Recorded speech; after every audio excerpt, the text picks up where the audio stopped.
Gu Dajiang checking the account book. Gu Yundong squinted at the shop next door. When did a pharmacy appear here? Wasn't a snack store in the past.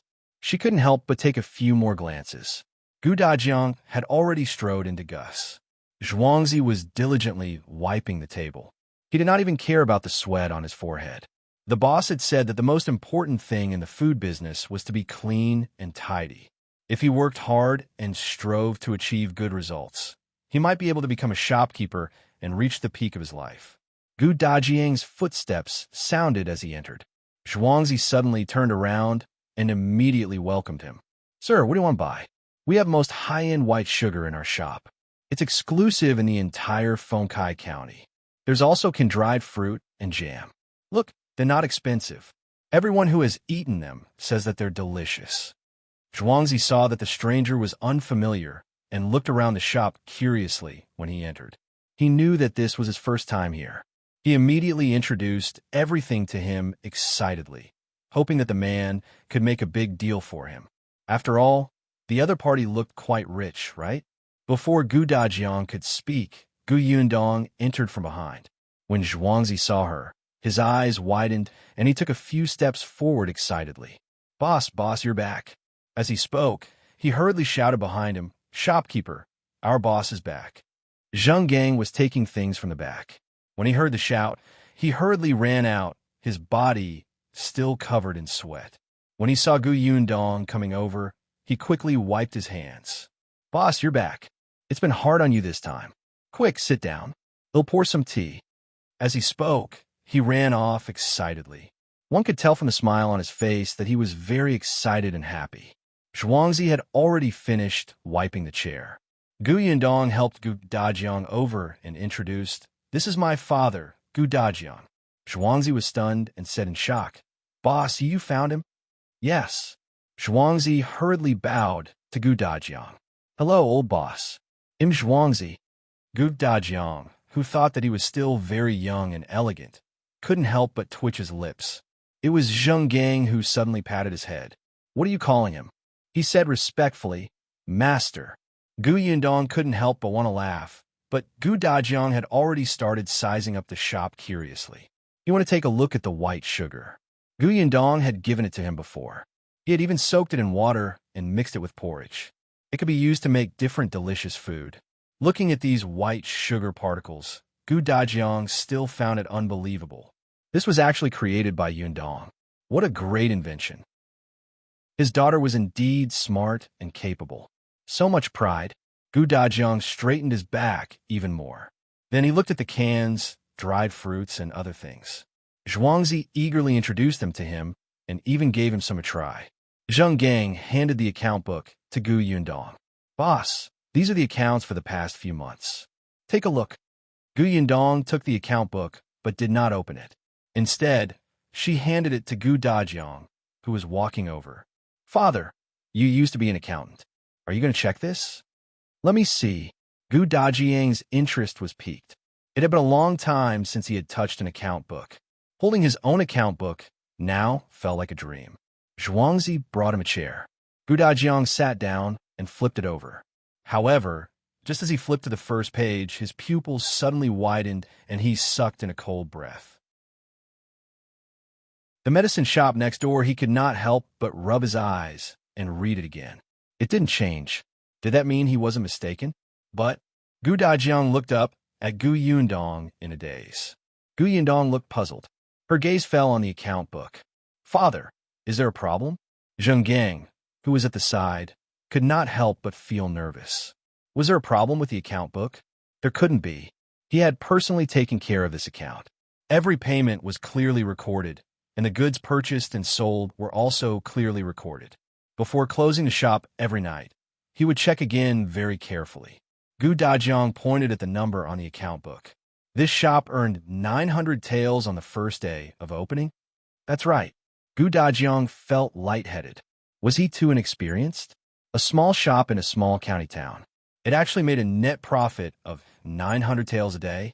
Or could it be that the disparity of wealth between Fengkai County and Jiangyu County was really so great that he thought that he had been a fake accountant a few years ago?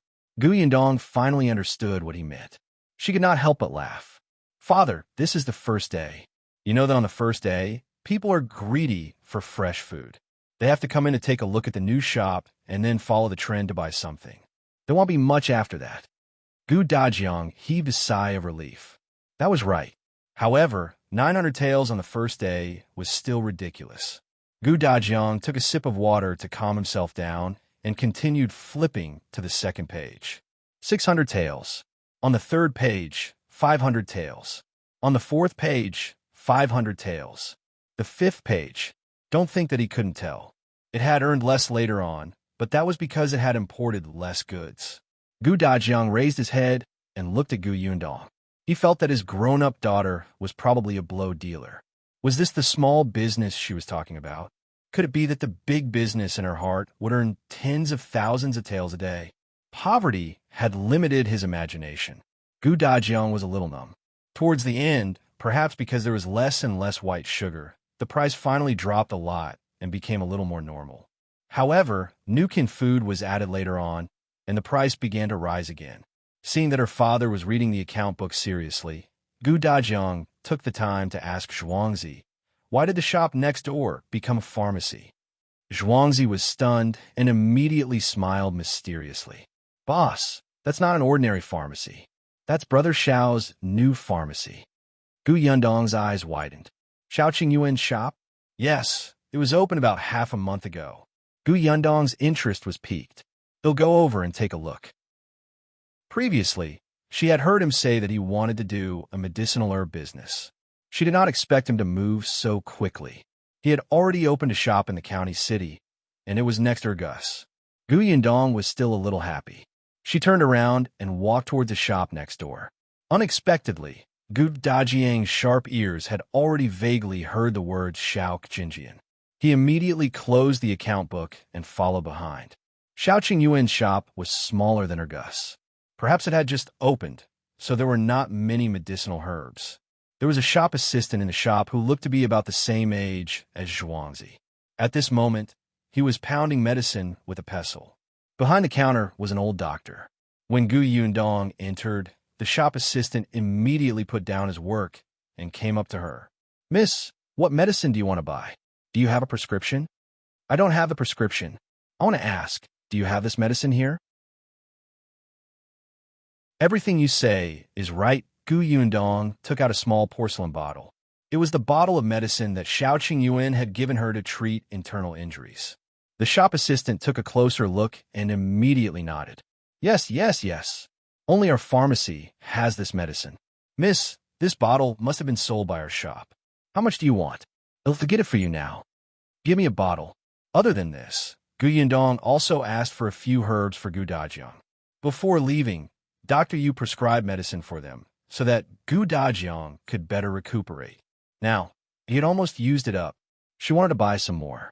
These medicines were more common and could be found in ordinary shops. As expected, the shop assistant had prepared everything for her. After wrapping it, he handed it over. Miss, it's a total of 10 taels of silver. Yundong reached out to take the silver, but before she could hand it over, she was stopped. She turned around and met Dajiang's angry expression. 10 taels of silver? What a scam. It's only a few medicinal herbs, but he charged you so much. Previously, Physician Yu from the Prefectural city also prescribed these medicines, but I didn't see them being so expensive. I knew that he isn't a good person. I can tell from the way he charges money. He's a black-hearted person. Yundong was speechless. Father, you're still angry. However, when the shop assistant heard this, he immediately explained, Sir, that's not the case. Those herbs are indeed ordinary herbs and are not expensive. However, this bottle of medicine for internal injuries is not an ordinary medicine. It was personally developed by our boss. In the entire Fengkai County and even the Xiulan Prefecture, only we have it. Moreover, this medicine is effective, so the price is naturally higher. Dajiang glared at Yundong and said, Look, he even developed it himself. He's not a doctor. Isn't he messing around? This is extremely irresponsible. He'll definitely cause trouble and implicate you in the future. Yundong said softly, Father, this was the medicine that cured your internal injuries back then. Dajiang choked and was speechless. However, he still did not give up. He held her hand and started to talk about something else. Look at the shop. Why does it have to be beside Gus? It must be because Gus' business is good. He is deliberately trying to attract customers. Also, this shop hasn't been cleaned up. One look, and I can tell that the counter is covered in dirt. He touched it. It was clean and spotless. Dajiang was speechless. He pointed at the cabinet. And these medicines, they're too few. What if a guest comes to prescribe medicine and it's unavailable? Wouldn't that be wasting the patient's time? By the way, it doesn't smell good either. I think I even smell something foul. The shop assistant couldn't take it anymore. This guy was clearly here to cause trouble. He looked around and saw the big broom beside him. He went over to pick it up. Unexpectedly, a pair of hands blocked him. The shop assistant raised his head and looked at the person in surprise. Yuanzhi? Why are you stopping me? You didn't even hear what he said. Yuanzhi whispered into his ear, "Don't be silly. That's our boss, and that's her father." Your boss? Your boss can spout nonsense? The waiter stopped mid-sentence and widened his eyes slightly. You mean your boss? Isn't she our boss fiancé? That's right. So you know why my boss father said that, right? The shop assistant was enlightened. So is the father-in-law being picky? You must understand. All fathers are like this, especially when our boss is so outstanding. The shop assistant nodded and immediately put down the broom. He ran to Dajiang's side and nodded seriously. Sir, you're right. The smell of this pharmacy isn't good, and it's not clean. Look, there are spider webs over there. I think there are too many things that need to be improved. Just give us your opinion. We will definitely change it. If you want to tear down the window, just tear down the window. If you want to tear down the door, just tear down the door. You can also break down that wall. We can find someone to work on it this afternoon. Dajiang, no, which side are you on? This was his future son-in-law's shop, and how could he dare to tear down the windows and walls? She come to the door. Yundong almost died of laughter. Where did Yuan find such a genius? Her father was choked, but he still had a look on his face that said, I'm very serious. As long as you give the order, I promise to go through fire and water. Dajiang wanted to scold him, but he was indeed the one nitpicking just now. It didn't make sense. He glared at the shop assistant. Let's go home. Sir, take care. This staircase is high. Come, they'll support you. You're welcome to raise your opinion next time. Well, definitely change what you said. We're very sincere. The waiter cleverly went forward to support Dajiang. After walking Dajiang to the carriage, he still had a smile on his face and did not look forced at all. Yundong tried her best to hold back her laughter. Before getting into the carriage, she glanced at him. What's your name? The shop assistant's eyes lit up, and his body trembled in excitement. Io, the lady boss had valued him. He quickly replied, My name is Jiang Bao. You are good, Yundong said as she got into the carriage. The smile on Jiang Bao's face was almost overflowing. He happily watched the carriage ride further and further away before turning his head happily. Unexpectedly, when she turned around, she met Yuanzhi's resentful gaze, as if he had done something heinous. After thinking hard, Jiang Bao felt that other than the fact that his flattery was a little loud, everything was normal. Yuanzhi felt that his path to becoming a shopkeeper was even more difficult. If he had known earlier, he wouldn't have reminded him just now. He would have just let him offend the boss and the old master. Yuanzhi thought darkly, then strode back to his shop. Yundong finally stopped laughing, but when she turned around, she heard Dajiang mutter, that Yuan has good taste. This good taste referred to the fact that he had chosen a smart employee. More importantly, it referred to the fact that he had taken a fancy to Dajiang's daughter. But the tone was sour.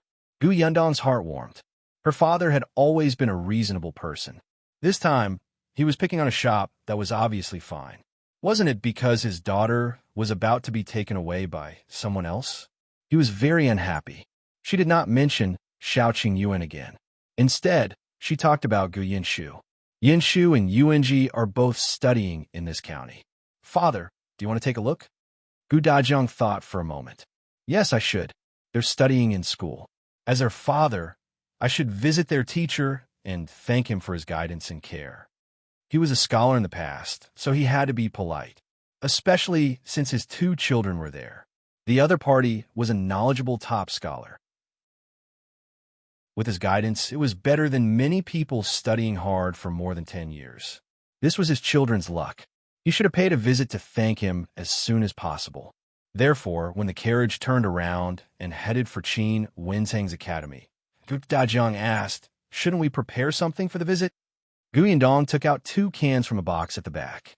She had stolen them from the shop just now. "Those are enough," she said. "Yuanzhi's master likes them." Dajiang thought for a moment and nodded. "All right, they're homemade and suitable." The carriage quickly stopped at the entrance of the school. Dajiang alighted from the carriage and tidied his clothes. He took a deep breath and knocked on the door. Yundong stood behind him. When the gatekeeper opened the door and saw Dajiang, he was stunned for a moment. However, when he saw Yundong, he was immediately delighted. "Miss Gu, you're back." The scholar is indeed the scholar, Dajiang blinked. Why did the concierge of the teacher's house seem to be very familiar with his daughter? Moreover, he was just like the shopkeeper and shop assistant in the shop. He looked as happy as if he had seen his family. Dajiang restrained his expression and was about to speak when he heard the guard say, "Miss Gu, you're here to look for Yunshu and Yuanzhi, right? You're not lucky. They're not here now." "Oh, today's a day off?" The gatekeeper shook his head and said with a smile, "No, the master borrowed the martial arts field of the county school and brought the students to learn archery." Yundong suddenly understood. However, the county school was on the other side of the city. It was not appropriate for them to go now. Hence, she could only say to Dajiang, "Let's go home first. We'll see Yunshu and the others when they come back from school." All right. As he didn't see his kids, Dajiang was a little disappointed. However, he had already waited for so long, so there was no hurry. After getting back into the carriage, Yundong asked Tong Shuitao to go straight back to Yongfu village. There was no need to stop in between. After the carriage left for a while, Dajiang said with some emotion, "The top scholar is indeed the top scholar. His teaching methods are different from others. Every student should dabble in the 6 arts, namely etiquette, music, archery, books, and math. However, ordinary private schools only teach students the knowledge in books. As long as they use it to deal with the imperial examinations, they will treat the other subjects as playthings. They don't know that this is pedantic and inflexible, narrowing the students' horizons. The top scholar has nurtured them in all aspects since Yunshu and the others were young children. It's really admirable." Yundong widened his eyes. "Father, wake up. You can't become Qin Wenzhang's fanboy. Wouldn't she be shorter when she saw him in the future?" She quickly interrupted. "Father, this means that I have keen eyes. Back then, I brought Yunshu to several schools and met a few teachers before choosing this place." As expected, Dajiang turned his gaze to her. "Yes, Yundong's contribution is the greatest. Actually, in the beginning, this top scholar didn't plan to accept Yunshu. I thought of many ways to convince him. It was quite difficult. This person isn't easy to talk to at all." "Is that so?" Dajiang frowned. "Yundong, you've worked too hard. Leave such matters to me in the future." "Of course." She nodded solemnly. The father and daughter talked as they walked towards Yongfu village. Tong Shuitao, who was outside the carriage, heard this and the corners of her mouth twitched. "Miss, aren't you afraid of being exposed? Mr. Qin is too easy to talk to in front of you. Otherwise, why would he accept the 2 young masters?" He did his best. With that thought in mind, the carriage finally drove into Yongfu village. It was no longer rare for carriages to enter Yongfu village, but everyone was familiar with Yundong's, especially with Tong Shuitao, whom they had not seen for a long time, in the front. Someone immediately asked loudly, "Is it the Gu family's Yundong? Yundong, you're back?" Yundong lifted the curtain and looked in the direction of the voice. It was someone from the village. It seemed that her husband was working in Yundong's workshop. She nodded at the person. "Hello, Auntie. Oh my, is Master Gu really back? It must have been hard on you. The weather is very hot. Do you want some water? He'll get some for you." Gu Yundong smiled and waved her hand. No need. I'm going home now. Oh yes, yes, yes. You just came back. Your mother must miss you. Go back quickly. Gu Yundong bade her farewell and lowered the curtain. She turned around and saw Gu Dajiang taking a deep breath. Father, we are home, father. Are you still nervous? Gu Dajiang gripped the carriage door frame tightly and shook his head. I'm not nervous. I'm just happy. Yes, happy. Gu Yundong did not say anything. The carriage soon arrived at the foot of the mountain. Gu Yundong was the first to get out. After waiting for a moment, Gu Dajiang slowly got out of the carriage. Looking at the green brick house in front of him, he was stunned for a moment. However, he was already dumbfounded by the amount of money in the account book he had seen in the shop. Now that he looked at the house, he was only surprised for a moment before he felt that it was normal. On the other hand, the people in the house filled him with an urgent and hesitant ambivalence. Tong Shuitao had already run into the courtyard. Without even taking a look at Father Tong, she shouted, Miss is back, Miss is back. Gu Yundong turned his head. Father, we're home. Home. Gu Dajiang's fingers trembled. He hummed heavily and strode in. The two of them walked to the courtyard. The people from the Gu family had already come out. When Gu Dajiang looked up, he saw a familiar figure running over. His breathing suddenly quickened, and a smile instantly appeared on his face. Lu Niang. The figure flashed past him and ran behind him, hugging Gu Yundong, who was standing behind him. Gu Dajiang's smile froze.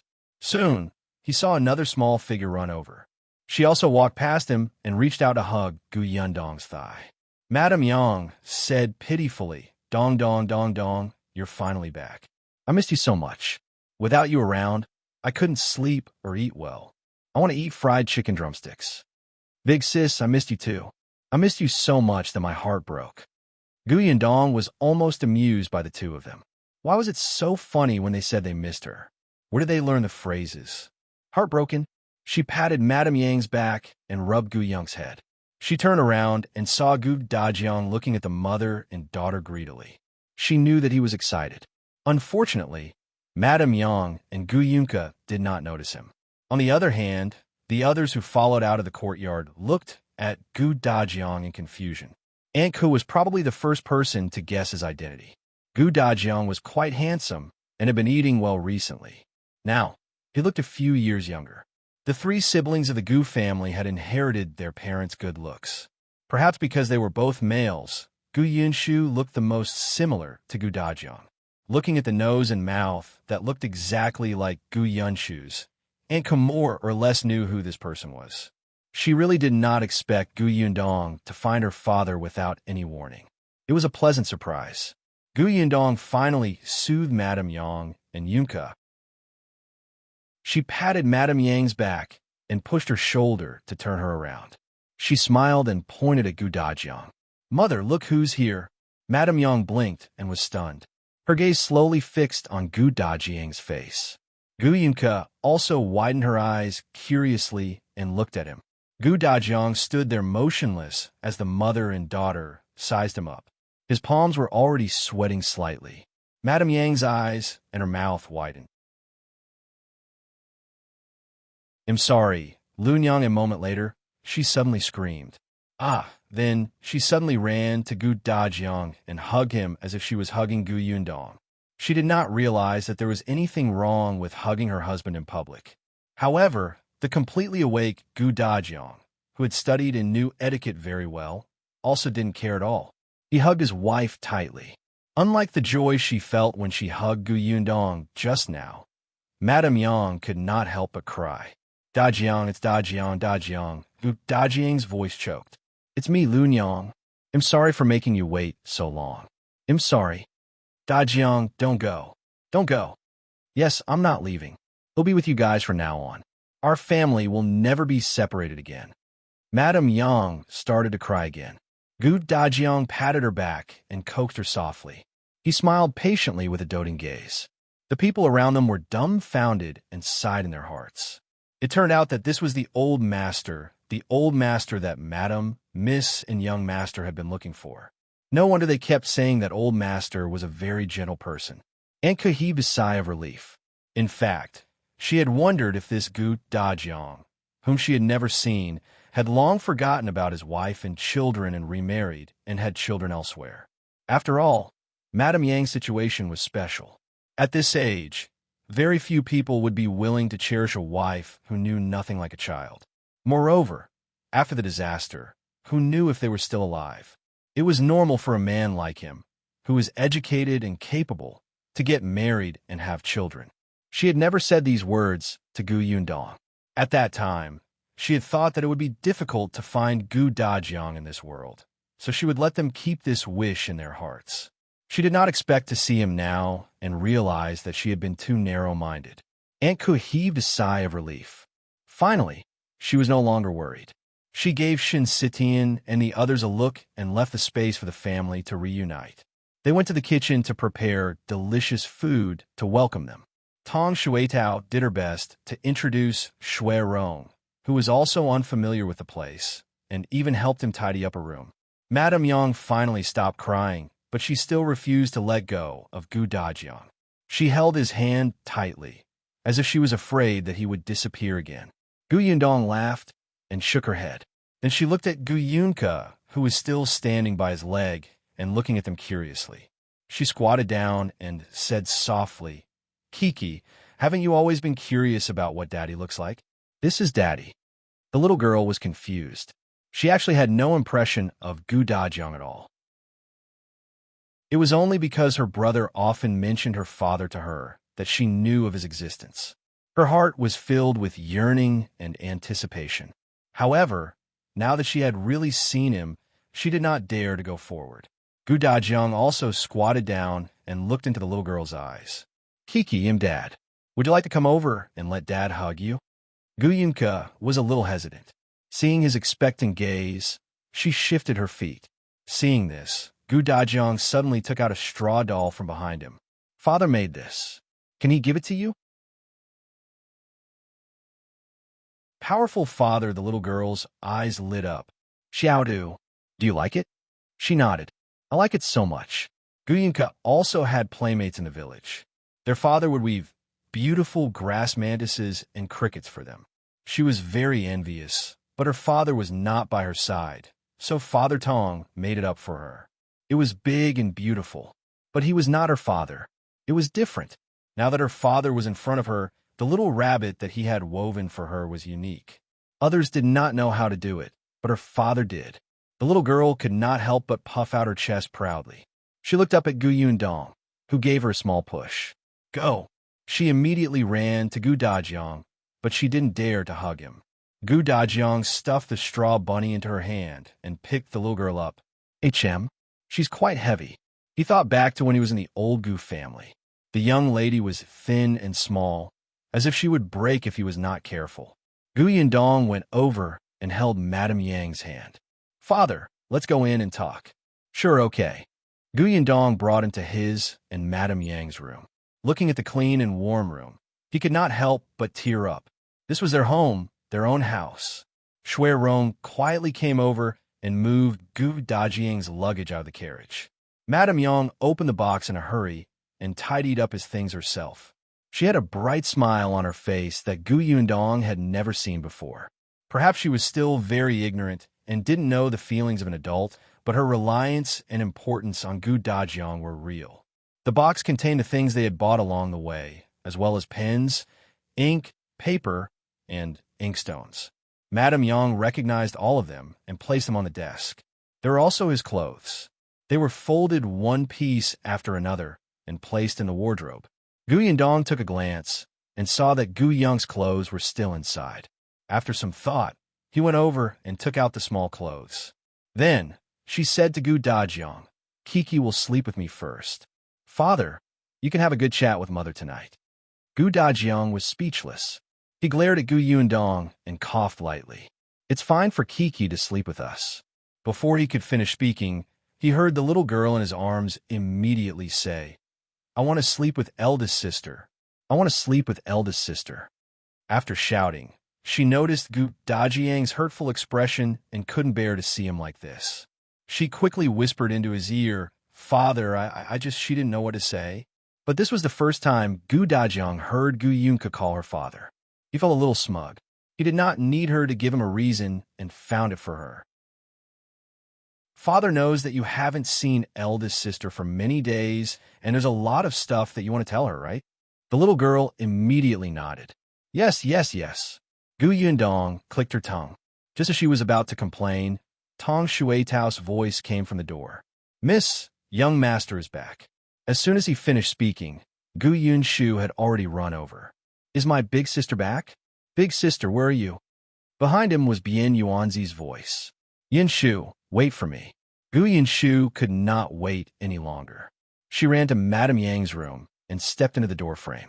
He did not see Gu Yundong standing in the shade. The first person he saw was a tall man, carrying Gu Yunke over. A whole family, Gu Yunshu looked up in a daze. He wanted to see clearly, but the man had already squatted down and was at eye level with him. The next moment, Gu Yunshu's tears suddenly fell. His voice was a little illusory. Father, it's me, Yunshu. Father is back. The book in Gu Yunshu's hand fell to the ground. He was stunned.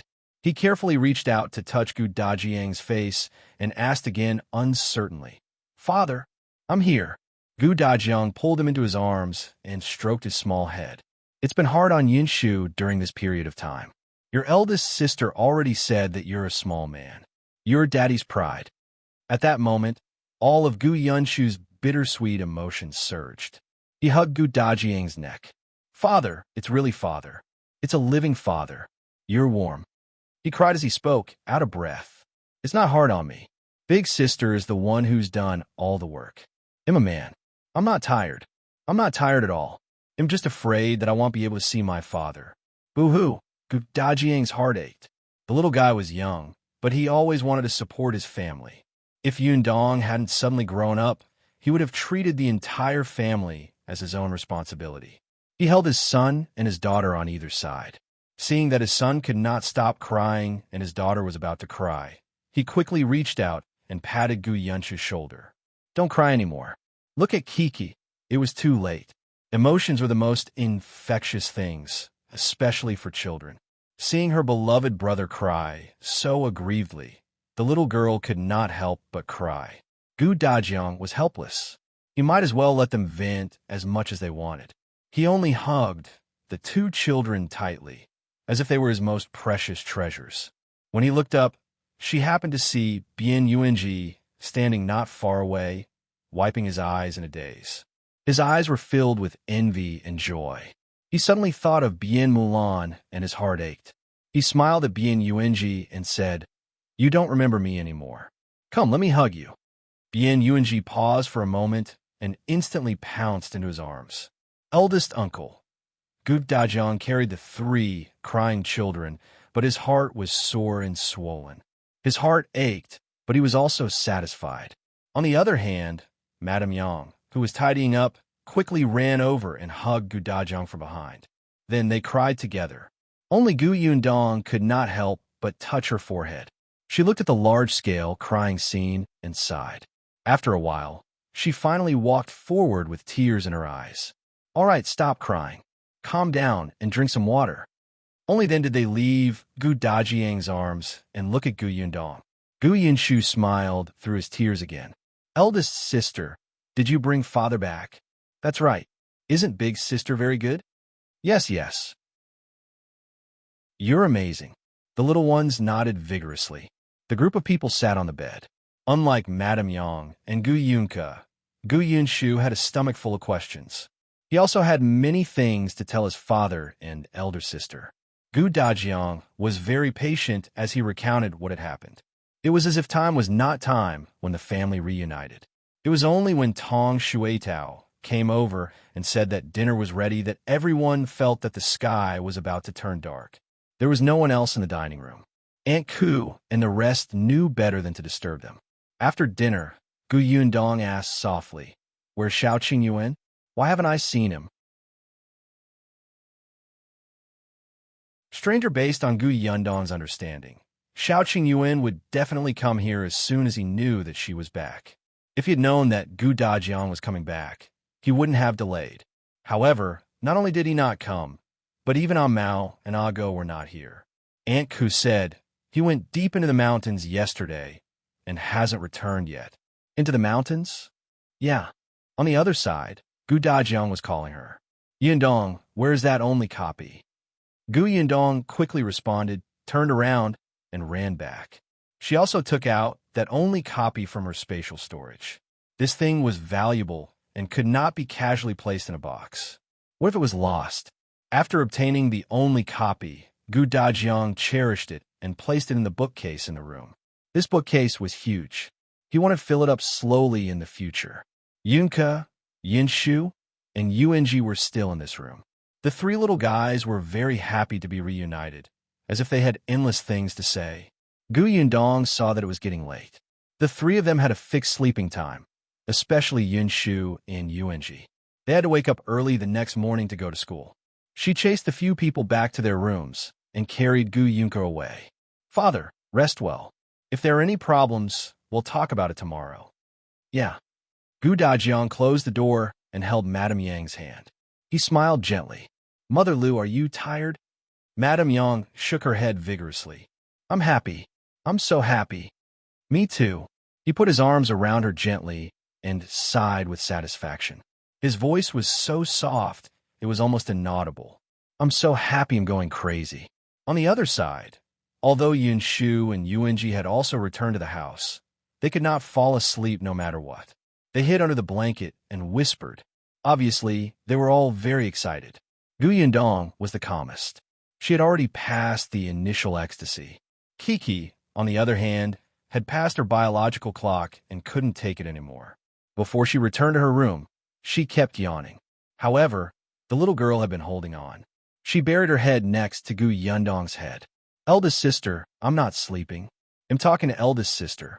There's so many things to say. I saved them up. Gu Yundong patted the little girl's head. Let's talk tomorrow, okay? Go to sleep now. You'll forget tomorrow. I'm not going to sleep. Her head bobbed up and down. She clearly looked extremely sleepy. Gu Yundong could not help but laugh. She lay beside her and covered her with a small blanket. Then eldest sister will tell you a story. As expected, the young lady successfully changed the topic. Okay, in the past, there was a mountain with a temple on it. There were 3 monks living in the temple. Before she could finish speaking, the breathing beside her calmed down and the little girl fell asleep. Gu Yundong smiled and fell asleep with the girl in her arms. The next day, other than her, everyone else woke up late. She let go of Gu Yung's small body. Yes, when the girl was sleeping with her sister, her sleeping posture was still very proper. How come when she was sleeping with Yinshu, her head would end up with his feet? Gu Yundong shook her head and went out to wash up. Gu Dajiang had yet to get up. Gu Yundong wanted to take this opportunity to go next door and see how the Xiao family was doing. She didn't even eat breakfast. She just greeted Aunt Ku and hurried back to the Xiao family. However, just as she stepped out of the door, she saw an unfamiliar person standing there. When he saw her, his eyes immediately lit up, and he approached her excitedly. He seemed to be waiting for her. Trying to enter the Gu family's workshop, that person's eyes lit up when he saw Gu Yundong. Miss Gu, you're back. You are. Gu Yundong took a closer look but still could not remember who he was. The man had already walked in front of her. He exhaled slightly and introduced himself. Sister Gu, Chen Jincai. Chen Jincai? She seemed to have heard this name somewhere before. It was somewhat familiar. However, this guy was indeed a stranger. He should be from this village, right? Seeing her confused look, Chen Jin knew that she did not remember who he was. He hurriedly added, My father is Chen Liang. I'm the eldest son of the Chen family. Gu Yundong was enlightened by his explanation. So was him. Aunt Ko had once told him that Chen Jincai had lost his job in town, so he brought his wife and children back to the Chen family. His life didn't seem to be very good. However, Gu Yundong had a good impression of Chen Liang and Chen Jinbao. In addition, Niao Dan and Yinshu were good friends, so she was very friendly to the Chen family. So it's Brother Chen. Gu Yundong smiled. Brother Chen, what's the matter? Come, let's talk inside. It's hot here. Chen Jincai shook his head and refused to enter. He looked a little troubled and hesitant. Gu Yundong raised her eyebrows. After a while, the man said, "Well, Sister Gu, I did come here today for something. It's just that I don't have much to do at home. Is Sister Gus' workshop short of people? Can I go to work?" Gu Yundong was stunned. She really did not expect him to come over for this. She lowered her eyes. He came alone in the morning and refused to enter. All kinds of signs indicated that Chen Liang definitely did not know that he wanted to work in the Gu family's workshop. Gu Yundong was silent for a while. Her voice became distant. "Brother Chen, the workshop is not short of people now. I heard that Brother Chen went home a few months ago. Why didn't you come when the workshop was recruiting last time?" Chen Jin choked and was a little embarrassed. Of course, he knew that the matter of the Gu family's workshop recruiting people had caused an uproar. Didn't his second brother come back in a hurry and say that he had already been picked because he had done short-term work before? At that time, he had scoffed. Was it worth being so happy to be a long-term worker in a small workshop in the village? If he did it, he would at least be a manager. What was the point of being a long-term worker? Chen Jincai was also working in a workshop when he was in town. He was also a small manager. Although there were only 3 or 4 people under him, he was still a manager, right? Besides, that was a workshop in town. He could manage 3 or 4 there. Wouldn't he be able to manage 30 or 40 in the village? He was absolutely unwilling to do long-term work. At first, he thought that if the workshop wanted to recruit people, it would recruit both long-term workers and managers, right? He would go when they recruited managers later. With his experience, his father's status, and the relationship between the Chen family and the Gu family, it would definitely not be a problem. Unexpectedly, the Gu family directly let a servant be the manager. Chen Jincai almost spat out a mouthful of blood. His wife also blamed him. She said that he was still putting on airs at this time, especially when he saw that his second brother was getting better and better, and he could only follow his father in the field. However, it had been more than 10 years since he had done such work. It was difficult for him to swing a hoe. His wife also complained every day and felt extremely aggrieved. Chen Jincai thought that he still had to come to the Gu family to see if they could arrange a job for him. Unexpectedly, Gu Yundong left. Secret about your mother. Chen Jin felt that the heavens were playing with him. Nothing had gone smoothly for the entire year. However, in the following days, he had really suffered enough. His father was really ruthless. Every morning, his father would wake him up to work. When he returned home at night, he would collapse, especially when he saw his second brother, who was still energetic when he arrived home. It was not only his physical spirit, but also his heart. No matter how tired his second brother was, the man's body still seemed to have endless energy. Moreover, he had money on hand and could buy whatever he wanted. He often added vegetables to the family, causing his parents to value him more. For the first time, Chen Jinbao was envious of Chen Jinbao. He had also come to look for Tongan, but the other party said that Miss was not around and he could not make the decision. He asked him to look for Xiao Qingyuan. Xiao Qingyuan? Chen Jin did not dare to. He could only continue to stay at home and work. When he came back from the fields yesterday, he heard the villagers say that Gu Yundong was back. He immediately perked up and came here early in the morning to wait. However, things did not go as smoothly as he had imagined. Gu Yundong saw his angry expression and smiled. "Brother Chen, you can wait a little longer. When the workshop recruits new workers, you can come over and give it a try." In business, Gu Yundong would not break her principles just because she had a friendship with the Chen family. She would not randomly stuff people into the workshop. After all, the Chen family was not the only family that she was on good terms with. The Zheng family was also close to her. He cannot just let everyone come in. If there's nothing else, Brother Chen, they'll go back first. Gu Yundong nodded at him and turned to leave. Chen Jincai suddenly took a step forward. "Wait." Gu Yundong paused. "Is there anything else, Brother Chen?" Chen Jin let out 2 breaths and tugged with his hands. A trace of fierceness flashed in his eyes. What if I tell you a secret about your family in exchange? Can't you make an exception?" Gu Yundong was really surprised this time. Her family's secret? What secret? Chen Jin felt a little more confident. "I can only tell you if you agree." Gu Yundong shook her head. "I can only consider agreeing if you tell me first. After all, I don't know if you're lying to me." Chen Jincai frowned. I have no reason to lie to you. Then I have to consider how important this secret is. Is it worth it for me to make an exception? Yundong spread his hands. If you randomly find a secret that isn't even considered a secret, wouldn't I be at a disadvantage? Chen Jin felt that this girl was too difficult to deal with. She was not easy to talk to at all. However, he was unwilling to give in and insisted that she agree to his request first. Yundong was quite annoyed that others would use such a thing to threaten her. It seems like you don't plan to say anything. In that case, suit yourself. Seeing that she was about to leave again, Chen Jincai was a little anxious. What if this secret is about your mother? Yundong was stunned. About her mother? Yundong was a little concerned. But what could Chen Jincai know about her mother? Could it be that something had happened to her mother while she was away? How is it? Do you want to hear it? Yundong narrowed her eyes. All right, I promise you. If what you say is true, I'll let you into the workshop. Chen Jincai could not help but reveal a trace of joy on his face. He was slightly excited. However, he quickly suppressed his excitement. He looked at Yundong and added, You must swear to God. Someone likes Madame Yang swear my ass. You're pushing your luck.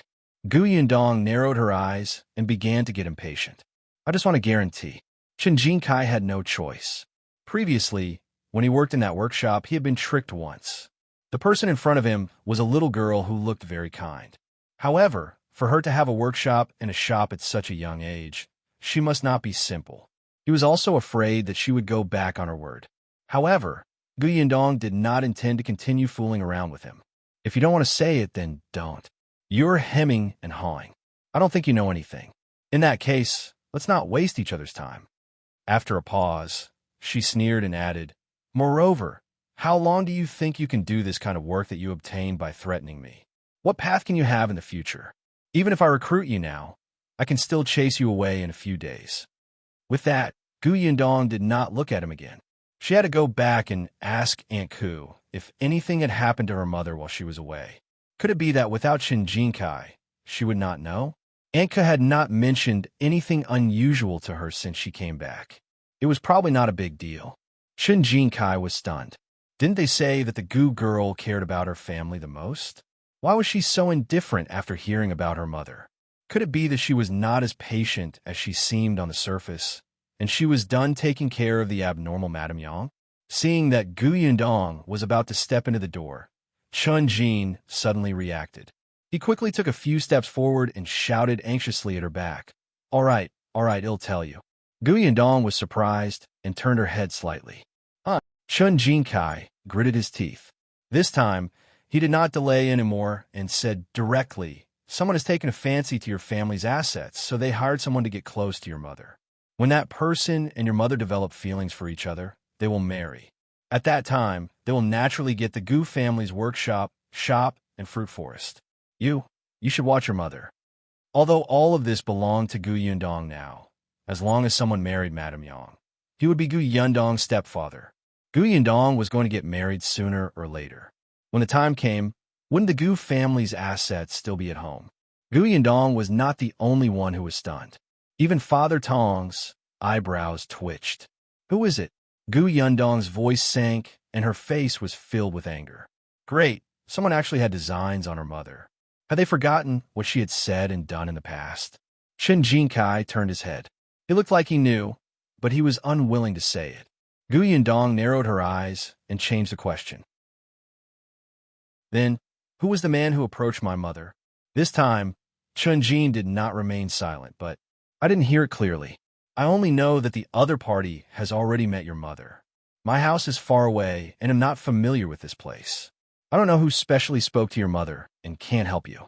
Anyway, when your mother goes out in the future, get someone to accompany her. Anyway, you have a few servants. His last words were still a little sour. After saying that, it was unknown if he was angry with her or himself. He snorted heavily and turned to leave.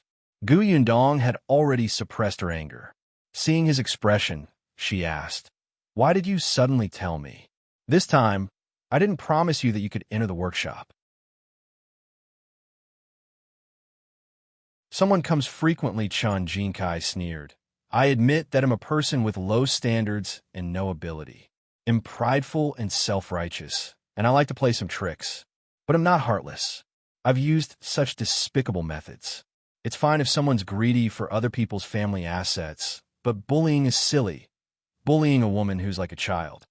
What he didn't say was that after the other party snatched the Gu family's assets, he would chase all the children out and divorce Madame Yang. If this wasn't crazy, what was? Of course, Gu Yundong could also guess this.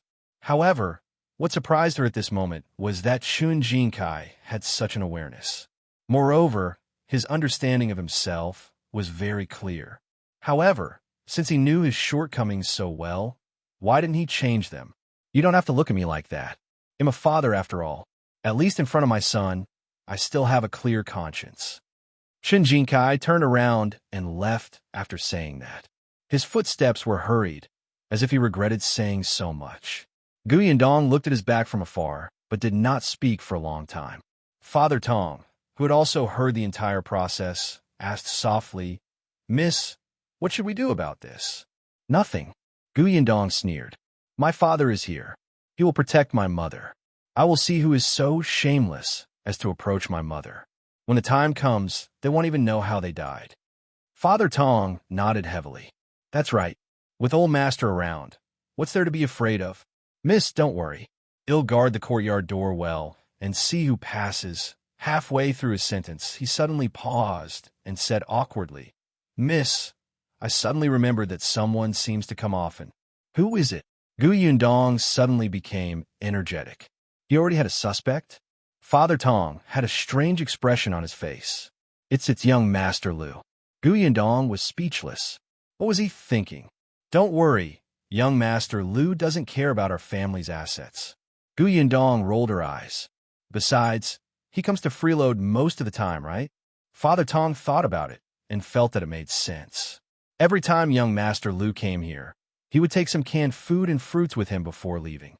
Although he had given the money, he was definitely getting in through the back door. Gu Yundong glanced at the courtyard. Her parents did not seem to be up yet, so she simply turned around and went to the Xiao family. Xiao Qingyuan was indeed not around.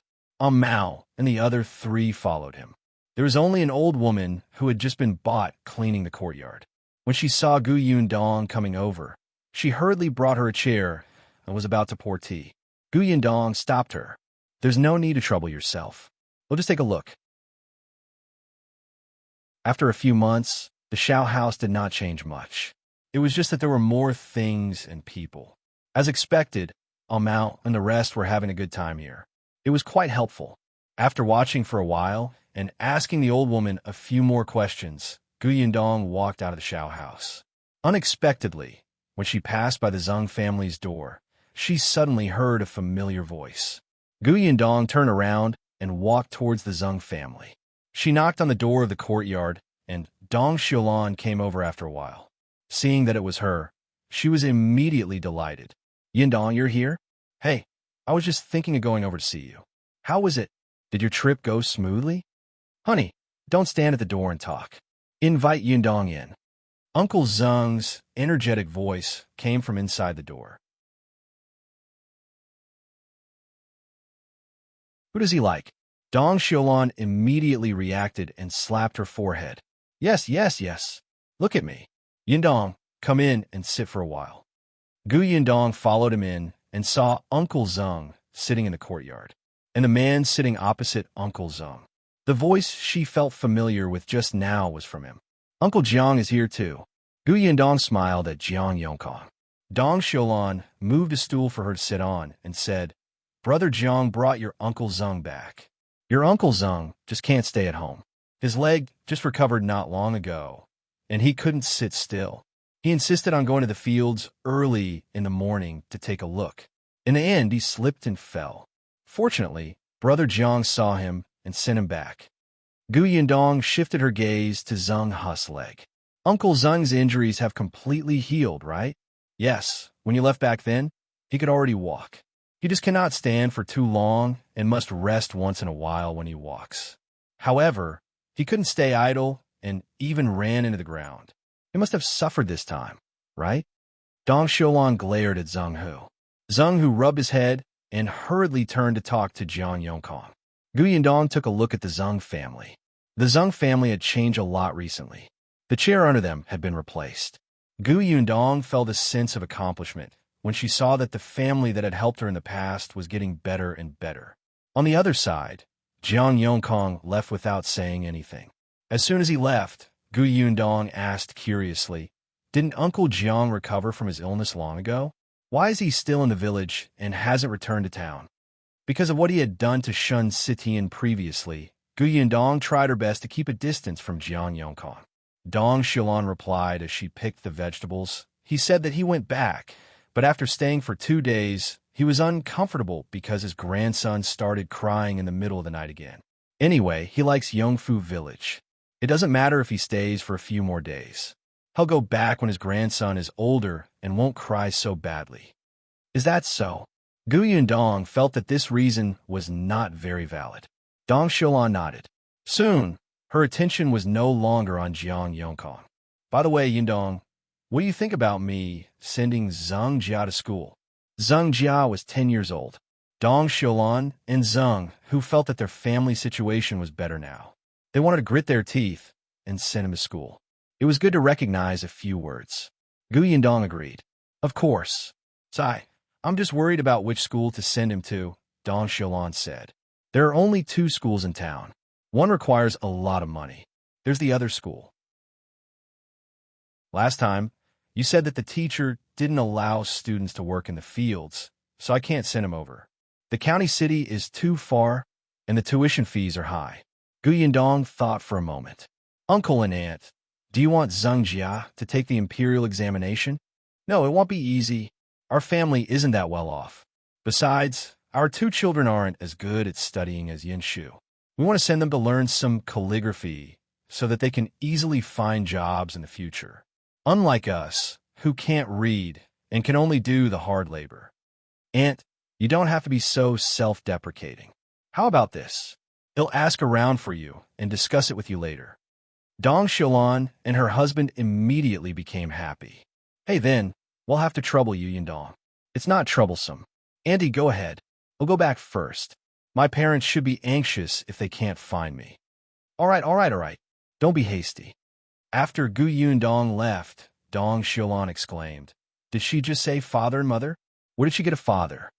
When Gu Yundong walked out of the Zheng family's door, she suddenly stopped and narrowed her eyes.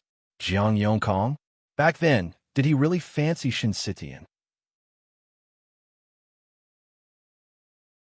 Instigator. As Gu Yundong walked back, she could not help but think carefully.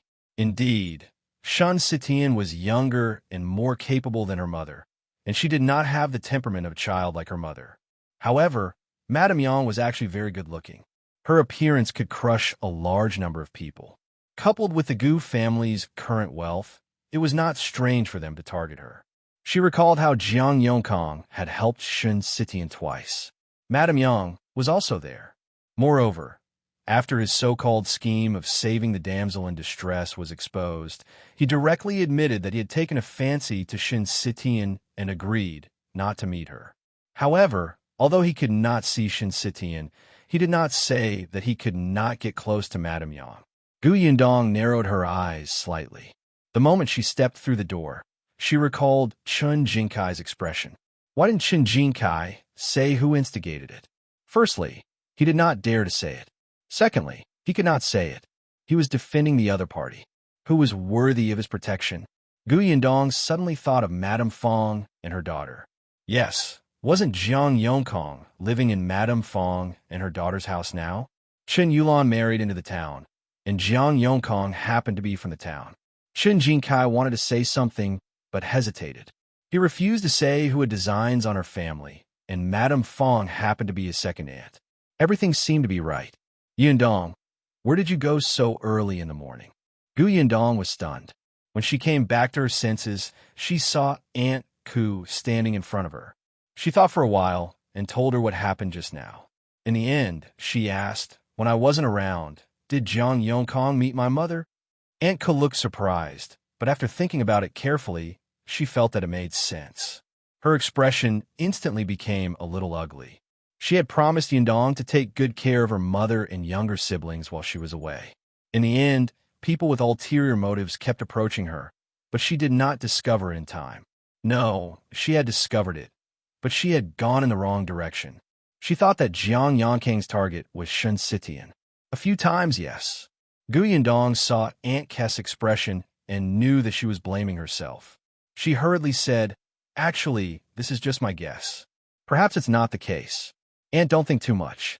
It's been hard on you these few days when I wasn't around."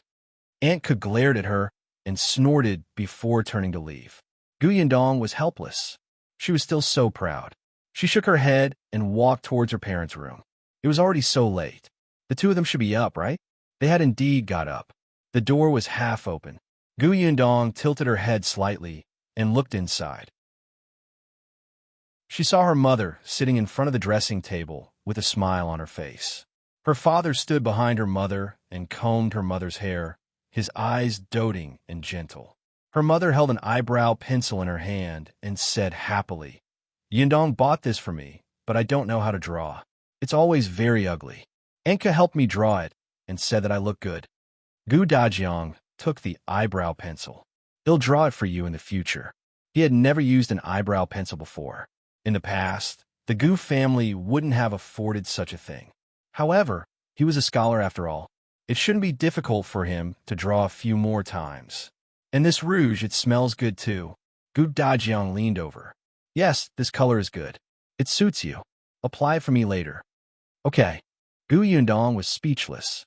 Damn it. She was fed dog food so early in the morning. "Father, let me tell you, you're making me think of my brother Xiao.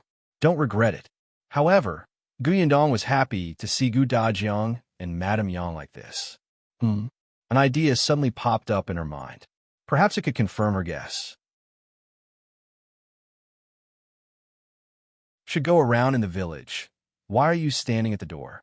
Gu Dajiang's awkward voice came from inside.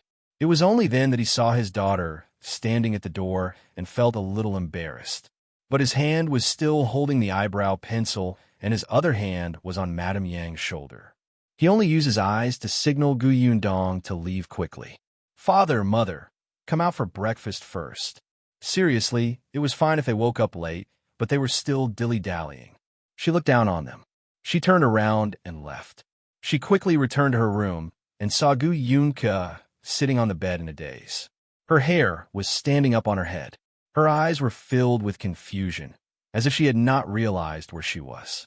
When she saw Gu Yundong enter, her eyes widened and she got up from the bed. Eldest sister, you're really back." Gu Yundong went over to hug the little girl. "Why? Do you still think you're dreaming?" She brought her clothes and helped her put them on. The little girl shook her head and did it herself. She quickly tidied herself up. Yinshu and Yuanzhi also got up. After everyone sat down at the dining table, Gu Dajiang arrived late with Madame Yang. It was just that on Madame Yang's face. Sure enough, her father's skills needed to be improved. Gu Yundong was probably the only one who could not stop sighing. The other three children were eating happily and did not notice the small actions between their parents. Gu Yinshu was the happiest when the family was reunited. After breakfast, he said to Gu Yundong, "Eldest sister, can I take leave today and not go to school? You and father just came back. I have a lot to say." Before Gu Yundong could answer, Gu Dajiang frowned and said in disagreement, "How can you not go to school? Studying is important. How many people have studied hard for many years without daring to slack off? It's understandable that you're happy that your eldest sister and I are back, but you can't forget your studies." Gu Yinshu was a little disappointed, but he also understood that what his father said made sense. He took a sip of water, pouted, and said disappointedly, Okay. When Gu Dajiang saw this, he thought for a moment and said, "How about this? They'll send you to school. I haven't seen your teacher yet. It's only right for me to visit him." Gu Yinshu was elated, but soon, Gu Yundong, who was beside him, poured a bucket of cold water on him. She had also finished eating. She wiped her mouth and said calmly, "There's no hurry to visit the teacher. It's fine to go another day." Gu Yundong looked at Gu Dajiang. "Father, you've just returned. It's better to go to the village chief's house first and let everyone in the village know that you're back so that there won't be any misunderstandings. Misunderstandings? What misunderstandings? But Gu Dajiang felt that what she said made sense. He had heard Gu Yundong talk about the situation in Yongfu village. He knew that the village chief here was completely different from the one in Gu village. He seemed to have taken good care of Gu Dajiang's family. Indeed, as the father of the children and as the patriarch in the family, he should pay a visit to the village chief's house. Hence, Gu Dajiang nodded. You're right. Let's go over after dinner. As he spoke, he turned his head and stroked Gu Yunshu's head. Yinshu, go to school with Yuanzhi today. He'll accompany you another day. Okay? Gu Yunshu had no objections to eldest sister's words. He immediately nodded. All right. Father, you're right to listen to eldest sister. He'll leave first. After saying that, he called Bian Yuanzhi, and the two of them took their school bags and walked out of the door. Gu Dajiang's hand was still in midair, and his expression froze for a moment. Mutual knowledge, Gu Yundong wanted to laugh, but she held it in. After breakfast, Gu Yundong introduced the family to Gu Dajiang. Yesterday, they were so excited that almost the entire family was talking. They had never officially introduced Aunt Ku and the others. Now that they had calmed down, everyone gathered together. Gu Dajiang was grateful to Aunt Ku. He thanked her solemnly. I heard from Yundong that when they just came to the Xiulan Prefecture and were homeless, they only had a place to stay because of your care. I'm deeply grateful for your kindness to my wife and children. Thank you. Aunt Ku could still teach Gu Yundong, a junior, a few words, but to the knowledgeable and loyal Gu Dajiang, she was a little humble. Don't say that. I'm lonely living alone. It's more lively with them accompanying me. Gu Dajiang met Shun Sitian again. Gu Yundong did not hide Shin Sitian's background from him. Gu Dajiang knew that it wasn't easy for her, so he told her to stay in peace. Their family was easy to get along with. Then it was the Tong family's turn. After seeing all the 6 people, Gu Dajiang's mouth couldn't help but twitch. So there were actually so many servants in his house. 2 days ago, Yundong had told him that there were not many servants in the family, and she needed to buy more. He looked at Gu Yundong with a complicated gaze. Gu Yundong blinked. Father, is there a problem? No. In the end, it was Shuirong. Shuirong would follow Gu Dajiang in the future and help run errands. He had a calm personality and had stayed in a place like the Xiulan family for a few years. He was the most suitable person. After the family officially met, Gu Dajiang planned to take a walk at the village chief's house. Just as he was about to leave with the gift box they had bought from the county yesterday, he was stopped by Gu Yundong. He looked surprised. What's wrong? Didn't you say you wanted to go to the village chief's house first? Yes, but you're going to dress like this? Gu Dajiang looked down at his clothes. Aren't they pretty good? They're clean and neat. They were neither too rich nor too sloppy. It looked like he was going to the village chief's house to chat as a guest. There was no sense of distance. Gu Yundong shook her head. No. She sized Gu Dajiang up for a while before turning around and running towards the main house. Wait for me. As she spoke, she opened the wardrobe and found a new set of long gowns. She had bought this set of clothes at Wanqing Prefecture. Before he came back, Gu Yundong had bought many things for Gu Dajiang. She unfolded her clothes and looked at them. She nodded, indicating that she was very satisfied. Dad, wear this. Gu Dajiang looked at her with an expression that said, What's wrong with my daughter? Why does she care so much about my appearance? Could it be that there was really something wrong with his clothes? He could not help but look down again. In the end, under Gu Yundong's insistence, he changed. The new clothes could not be considered extravagant, but the workmanship was excellent. Most importantly, the new clothes made him look especially elegant. Even Madame Yang's eyes lit up. Gu Yundong smiled. All right, let's go. Gu Dajiang only felt that she was very strange. He wanted to ask, but it was getting late. If he delayed any longer, he would arrive at the Chen family's house in time for lunch. Therefore, he could only carry his things and bring his family out. However, Gu Yundong paused before she left and called Shuirong and Tong Shuitao over. Dong Xiulan was stunned. The two of them were confused until Gu Yundong gave them some instructions in a low voice. They nodded solemnly and left the Gu family in Yongfu village. Only then did Gu Yundong catch up to Gu Dajiang. The family of four was quite good-looking, and they were especially eye-catching on the road. As soon as Dong Xiulan went out, she saw four people walking toward her. Especially when she saw Gu Dajiang carrying Gu Yunka, she was stunned. Who is this? Not only was he carrying little Kiki, but he was also so close to Madame Yang. If others saw this, wouldn't they gossip? It was Gu Yundong who greeted her first. Aunt, are you going to wash your clothes? Dong Xiulan nodded, but her curious gaze kept looking in Gu Dajiang 1's direction. This is my father.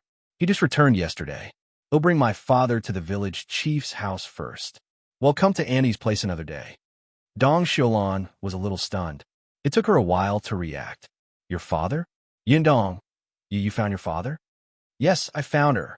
Gu Dajiang nodded at her. It's the Zheng family's sister-in-law, right? I haven't been around these few days. Thank you for taking care of them. Dong Xiulan was stunned. She shook her head subconsciously. No, they took care of us. Gu Yundong waved his hand and left with Gu Dajiang. Dong Xiulan couldn't help but swallow her saliva. When they were far away, she suddenly slapped her thigh. She carried the wooden basin back to the courtyard and rushed to Zheng Hu. This is unbelievable. Zheng Hu was about to stand up when he was suddenly shocked by her. He fell back into the chair and immediately frowned. Why are you so shocked? You even asked me to pay attention to my legs. Look, you scared me. Dong Xiulan couldn't care less about his legs now. Her face was filled with shock. You don't know who I saw just now. Who? Yundong and her family. Zheng Hu couldn't help but want to touch her to see if she had a fever. Don't you see your family every day? Do you have to make such a fuss? No, I'm talking about her family. Besides Yundong and her mother, there's also her father. Zheng Hu glanced at her. Of course, her mother and father. He paused halfway. He said, who did you just say?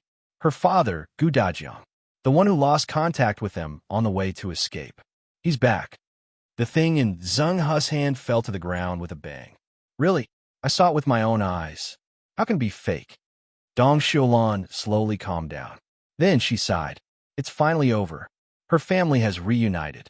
Previously, in order to find her father, Yundong even left home for a long time. Her father is really similar to Yin Shu. He looks even more magnanimous and knowledgeable than Jiang Yongkong. I feel like I don't know where to put my hands and feet in front of him.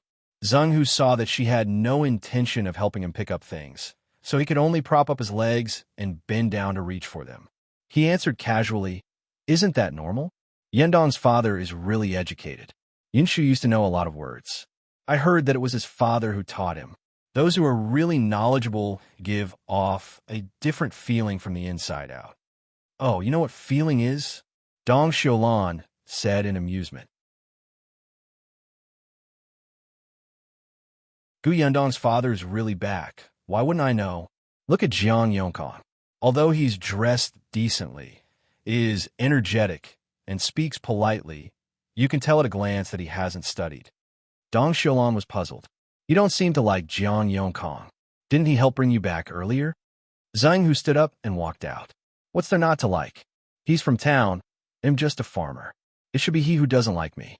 I just feel uncomfortable talking to him. He thought about it and didn't know how to express it. He likes to talk word by word. He starts quoting ancient books after 2 sentences. I get a headache and can't chat with him. Then you're finished. Yundong's father has studied, so there's a lot of ink in his stomach. He must know more words. When he comes to visit us later, you won't be able to entertain him. Zheng Hu shook his head. This is different. It wasn't like he hadn't spoken to a scholar before. For example, Mr. Chen had come to Yongfu village a few times before. He had only met him twice at the door and spoken more than a few words. However, there was no awkwardness. Instead, it made people feel very comfortable. Mr. Chen didn't talk too much. He just chatted normally. He talked about things others knew. Sometimes, as he talked, others would forget that he was actually a man with a lot of experience. In Zheng Hu's opinion, this was a true scholar. Jiang Yongkong looked a little out of place. But no matter what, he had never seen Gu Dajiang before and did not know his personality. However, he was still very happy that the Gu family was reunited. It was not just his family. Many people in the village had seen them along the way and naturally knew that Gu Yundong's father had returned. For a moment, everyone began to discuss. Many people would stop them and ask questions. By the time Gu Yundong and the others reached the village chief's house, half an hour had passed. The first person to see them was Chen Jincai. He almost jumped up when he saw Gu Yundong. No, he had just gone her not long ago, and now she was here. Was she going to settle scores with him? Gu Yundong smiled, and Gu Dajiang, who was beside her, spoke first. "Excuse me, is the village chief at home?"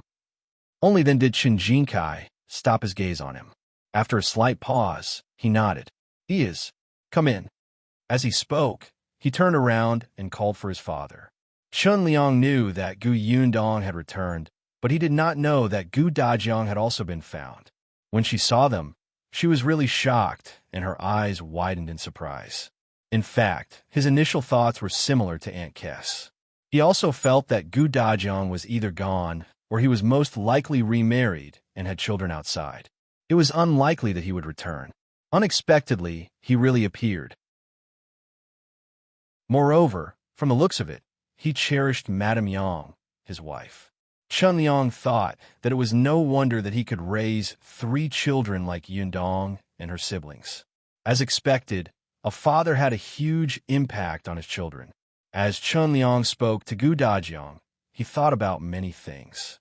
When he knew that Gu Dajiang had come to his house as soon as he returned, he couldn't suppress the joy on his face. This meant that the man valued him. Scholars were indeed different. They knew etiquette.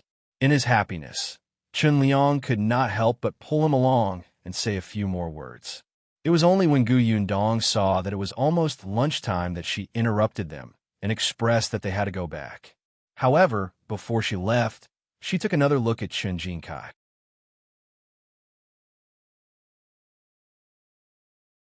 Arrangements for Chen Jincai. Chen Jincai's heart trembled a little under that gaze. She was here. She was indeed here. As expected, she would complain to his father that he had gone to her in private for the job. If he had known earlier, he wouldn't have been so kind. He even told her that someone had designs on her mother. Gu Yundong did not know that he was mentally prepared to retort at any time. She said to Chen Liang, "Uncle Chen, I have something to discuss with you." "Yes? Tell me." Chen Jincai widened his eyes and hurriedly said, "I don't think there's any good business. Here goes. I'm still lacking someone. I want to find someone experienced to work at my place. Brother Chen is a good person. I wonder if you're willing to let him come." Gu Yundong ignored Chen Jincai and told him her plan. Chen Jincai was stunned, and so was Chen Liang. He glanced at his eldest son and frowned. What did she mean by Brother Chen is a good person? The Gu family's girl had just returned yesterday evening and came over so early today. She had never even met Jincai before. How could she have the impression that he was a good person? This was clearly an excuse for his sake. She must have heard about his family's matters and was taking care of him. However, Chen Liang felt that he could not push his luck. Although he was the village chief, he could not have such privileges.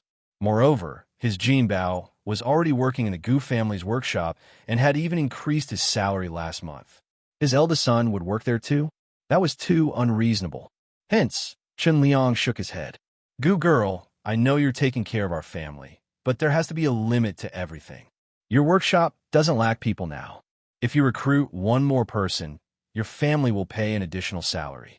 What if others find out and force you to accept them into the workshop? It doesn't matter if you recruit one, but what about 5 or 10? That's not how things work." Chen Jincai's originally happy expression suddenly froze, and he turned his head away angrily. Gu Yundong could not help but laugh.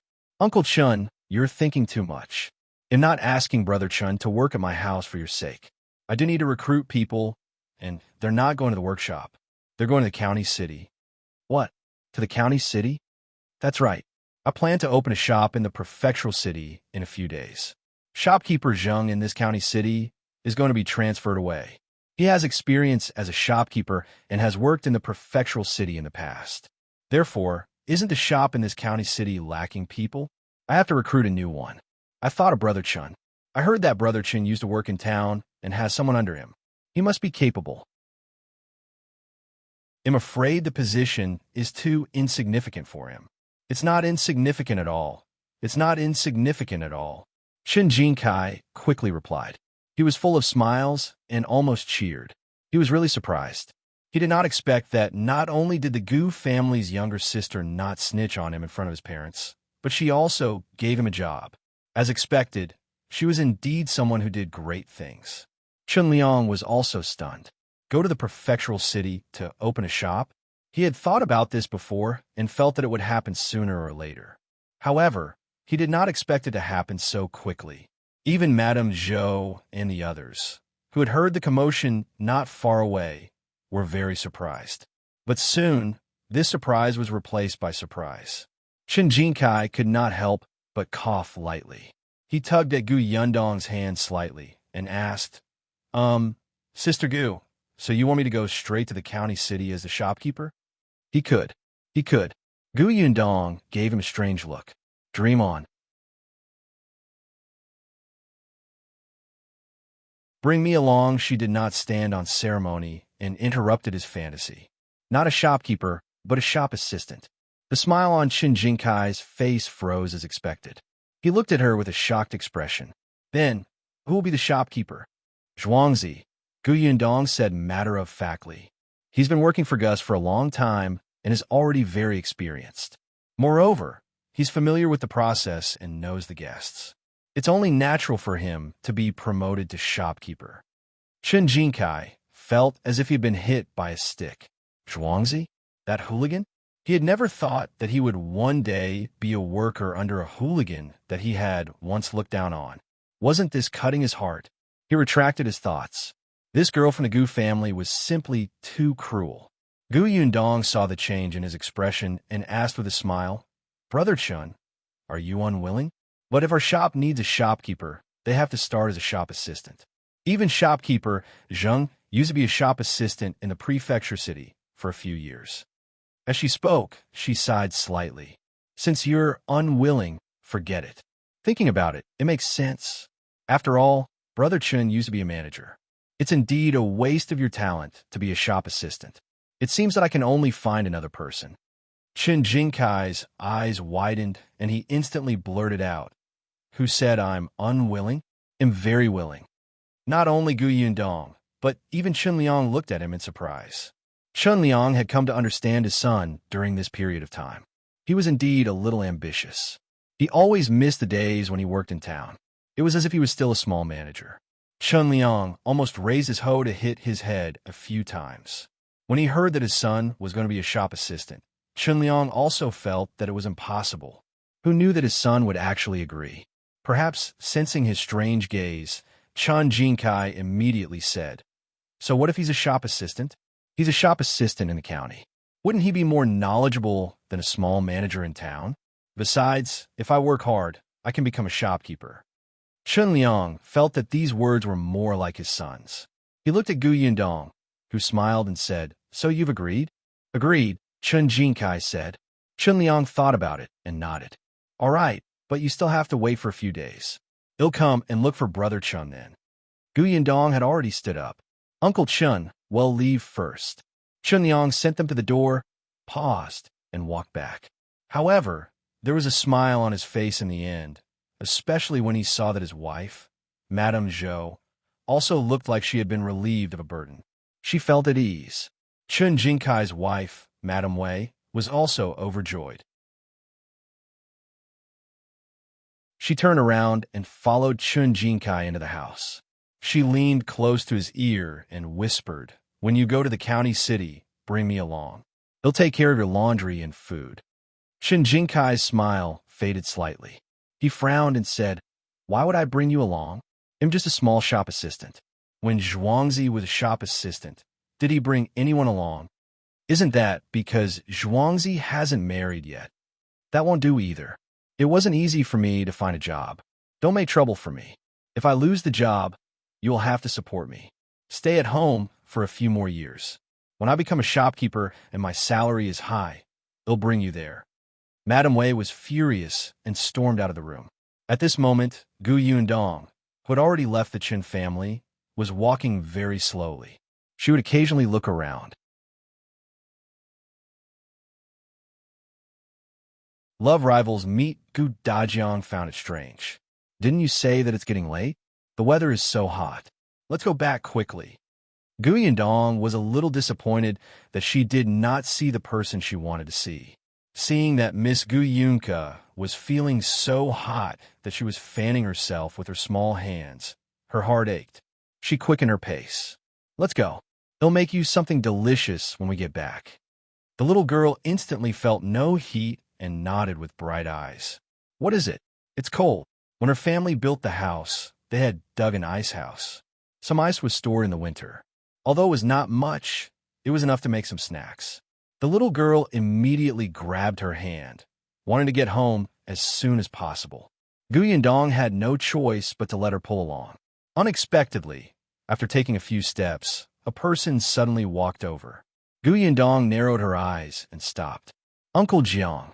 When Jiang Yongkong heard the voice, he first looked at Gu Yundong and Gu Yunka, then at Gu Dajiang and Madame Yang, who were standing behind them. Before he could say anything, he heard Gu Yundong's smiling voice. Father, this is Uncle Jiang.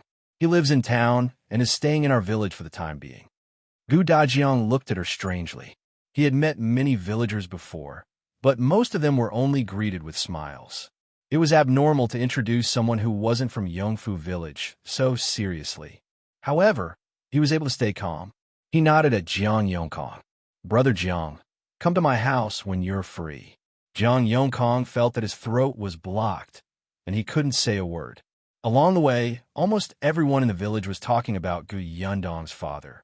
They were talking about how tall and handsome he was, how refined and elegant he was, and how the family was happy and warm.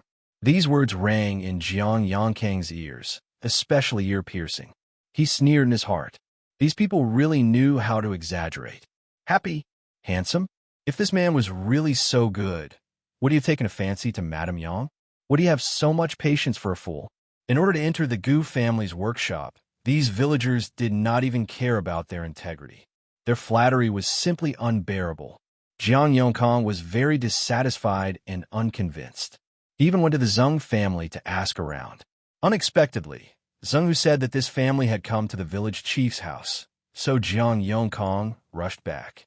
As expected, he bumped into the Gu family. However, he realized that the villagers were not exaggerating at all. This Gu Dajiang was younger than him, more knowledgeable, and taller than him. Moreover, he seemed to be really good to Madame Yang, and the way she looked at him was filled with dependence. Jiang Yongkong was furious at that moment, but there were 4 people standing opposite him. He could only suppress his anger and force a smile. You must be Brother Gu. I didn't believe it when I heard that you were back. I didn't expect it to be true. Yes, our family is finally reunited, Gu Dajiang said as he looked at Madame Yang gently. Madame Yang also turned around to look at him, her eyes seemingly shining. Jiang Yongkong clenched his fists and almost cursed. Gu Yundong had been secretly observing his expression. Seeing him like this, what could she not be sure of? Jiang Yongkong had indeed taken a fancy to her mother and wanted to seize the Gu family's assets. What a wishful thinking. After exchanging a few pleasantries, Gu Dajiang left with his wife and children. Only Jiang Yongkong stood at the back, his expression changing. I have something to ask you after a long time. He finally waved his hand. Ignoring the scorching sun above his head, he turned around and strode towards the village entrance. Gu Yundong glanced at the direction he had left from the corner of her eye, and her mouth curled up slightly. She heard a cough behind her. She subconsciously turned her head and met Gu Dajiang's meaningful expression. What's going on? Talk to me after we're home. Gu Yundong laughed dryly. Her father was indeed her father. His acuity was not something to be taken lightly. With such a father around, Gu Yundong did not hide it. When she returned home, she told him her guess.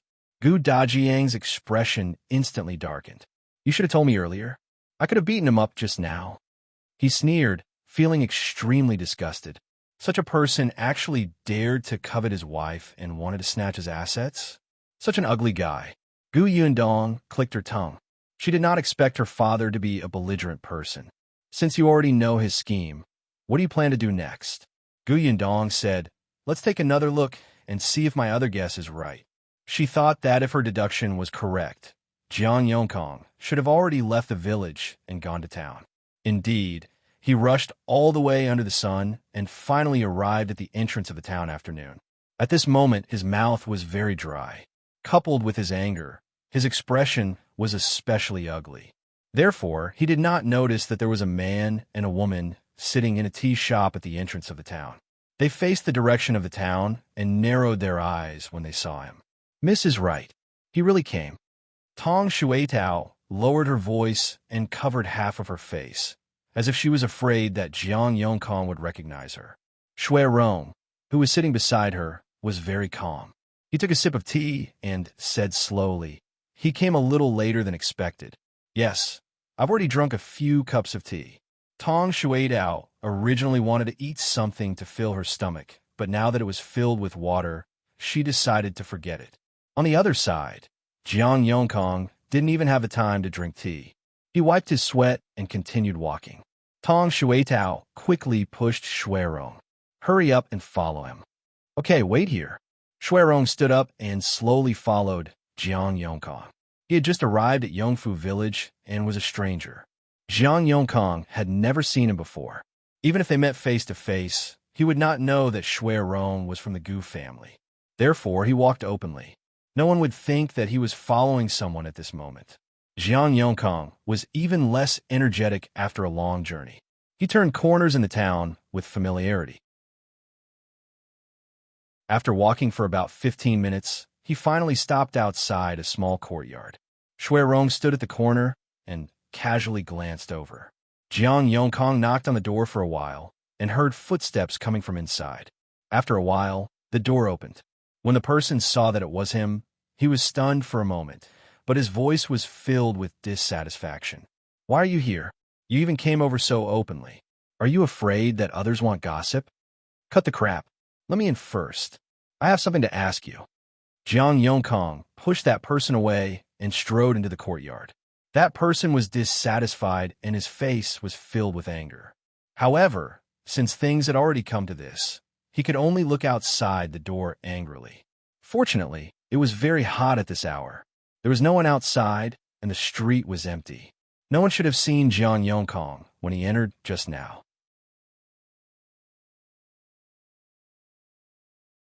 Collusion after the courtyard door closed. The man turned around and followed Jiang Yongkong in. Jiang Yongkong's expression was ugly. When he entered the house, he realized that there was another person inside. He immediately snorted. You're here too? That's good. It saved me a lot of time. Why are you here? Shouldn't you be in Yongfu village? Xiulan stood up and frowned. She looked a little uneasy. Madame Fang, who came in later, also muttered unhappily. That's right. You came over at noon. Do you still want to come to my house for lunch? She had always been stingy, especially when she had spent a lot of money in town. She was even more unwilling to pour him tea. Jiang Yongkong's already anxious mood was completely ignited by her words. Do you think everyone is like you?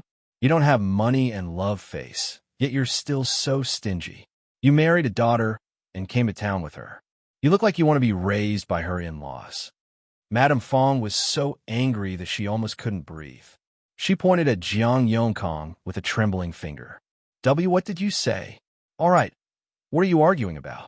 Xiulan frowned. She was very frustrated. She stood between the two of them and said, What's going on? Uncle Jiang, did something happen when you came to town at this hour? Is Yundong back? Jiang Yongkong immediately shifted his gaze, but his anger did not diminish. You still dare to say that? Yes, she's back. Not only is she back, but she also brought her father back. Madame Fang and her daughter were stunned. How is that possible?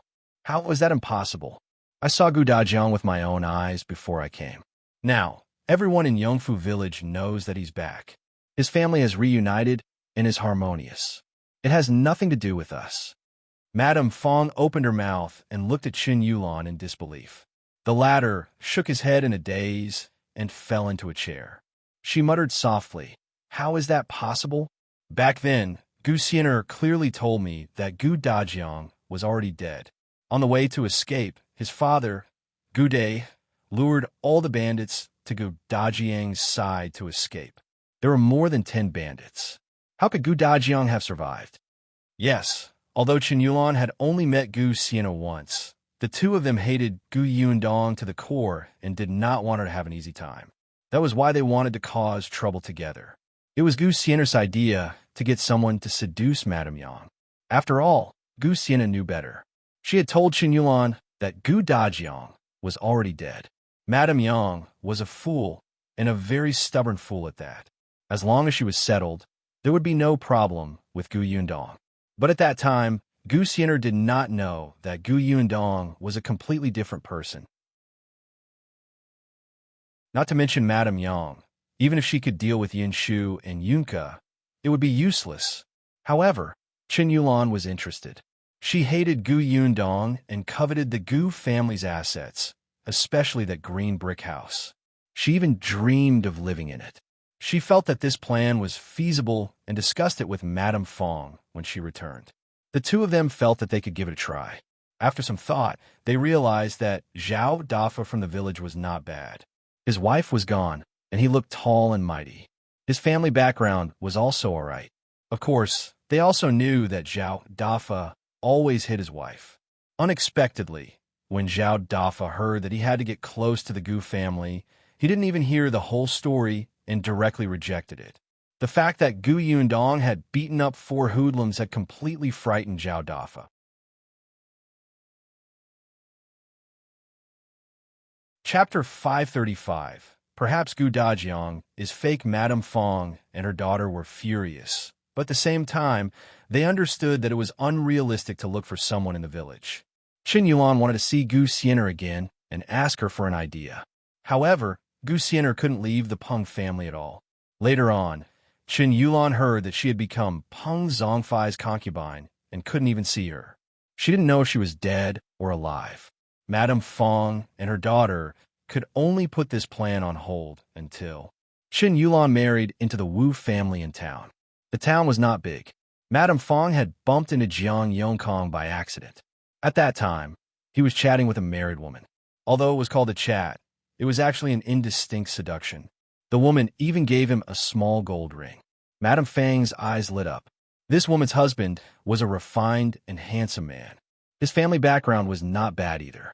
With such a husband, the woman was actually seduced by Jiang Yongkong and even gave him money. What did it mean? This meant that Jiang Yongkong was very good at coaxing women. In addition, he looked like a scholar. Wasn't he similar to Gu Dajiang? Madame Fang went back and told Chen Yulan. The two of them found Jiang Yongkong and told him about the Gu family situation. They hit it off almost immediately. Jiang Yongkong heard that the Gu family had a workshop and a shop, more than 100 acres of fields, and a unique green brick house in the village. There was no adult man in the family. As long as he hooked up with Madame Yang, wouldn't everything be his? So what if Madame Yang was a fool? Fools were easy to trick. The only one who was difficult to deal with was Gu Yundong. But she was just a young lady who had yet to reach adulthood. He had been running amok among women for so many years. Could he not deal with her? However, the truth was completely beyond his expectations. There were servants in the Gu family. It was as difficult as ascending to the heavens for him to get close to Madame Yang. However, after seeing the Gu family's assets, he was still indignant. He had to give it a try. However, after so long, he still did not make any progress. Jiang Yongkong was furious. The information you gave me was wrong. Gu Dajiang is alive and well. You're wasting my time. Don't push the blame onto us. Why don't you say that you're useless? It's been half a year. You can't even take down a fool, yet you still dare to say that you are the ladies' man. If you hadn't delayed and taken down Madame Yang before Gu Dajiang returned, the Gu family would have been ours long ago. Gu Dajiang wouldn't have had anything to do with it. Madame Fang sneered and felt a little regretful. Perhaps this person was not capable to begin with. She had misjudged him. Jiang Yongkang's face turned red. He almost wanted to hit her. It's easy for you to say, If you have the ability, go close to the Gu family and see if you'll be beaten out. Xiulan felt dizzy from the noise. All right, why are you still arguing at a time like this? Oomph. Jiang Yongkong sneered. Then tell me, what should we do now? Xiulan frowned. I think something's wrong. Why did Gu Dajiang come back at this time? Are you sure it's Gu Dajiang? Could it be a fake? The two of them were stunned. That's impossible, right? Why not? Other than Gu Yundong's family, who else in the village knows Gu Dajiang? If they find someone outside and say that it's him, no one will suspect him. Xiulan sneered and said, Anyway, Uncle Jian, you go back first. They'll go back to the village with Mother tomorrow to take a look. Jiang Yongkong could only nod.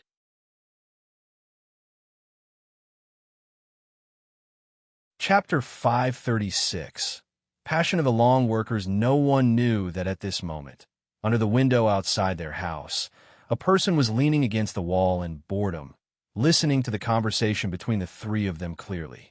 Shui Rong knocked on the house next door and gave that person a tale of silver.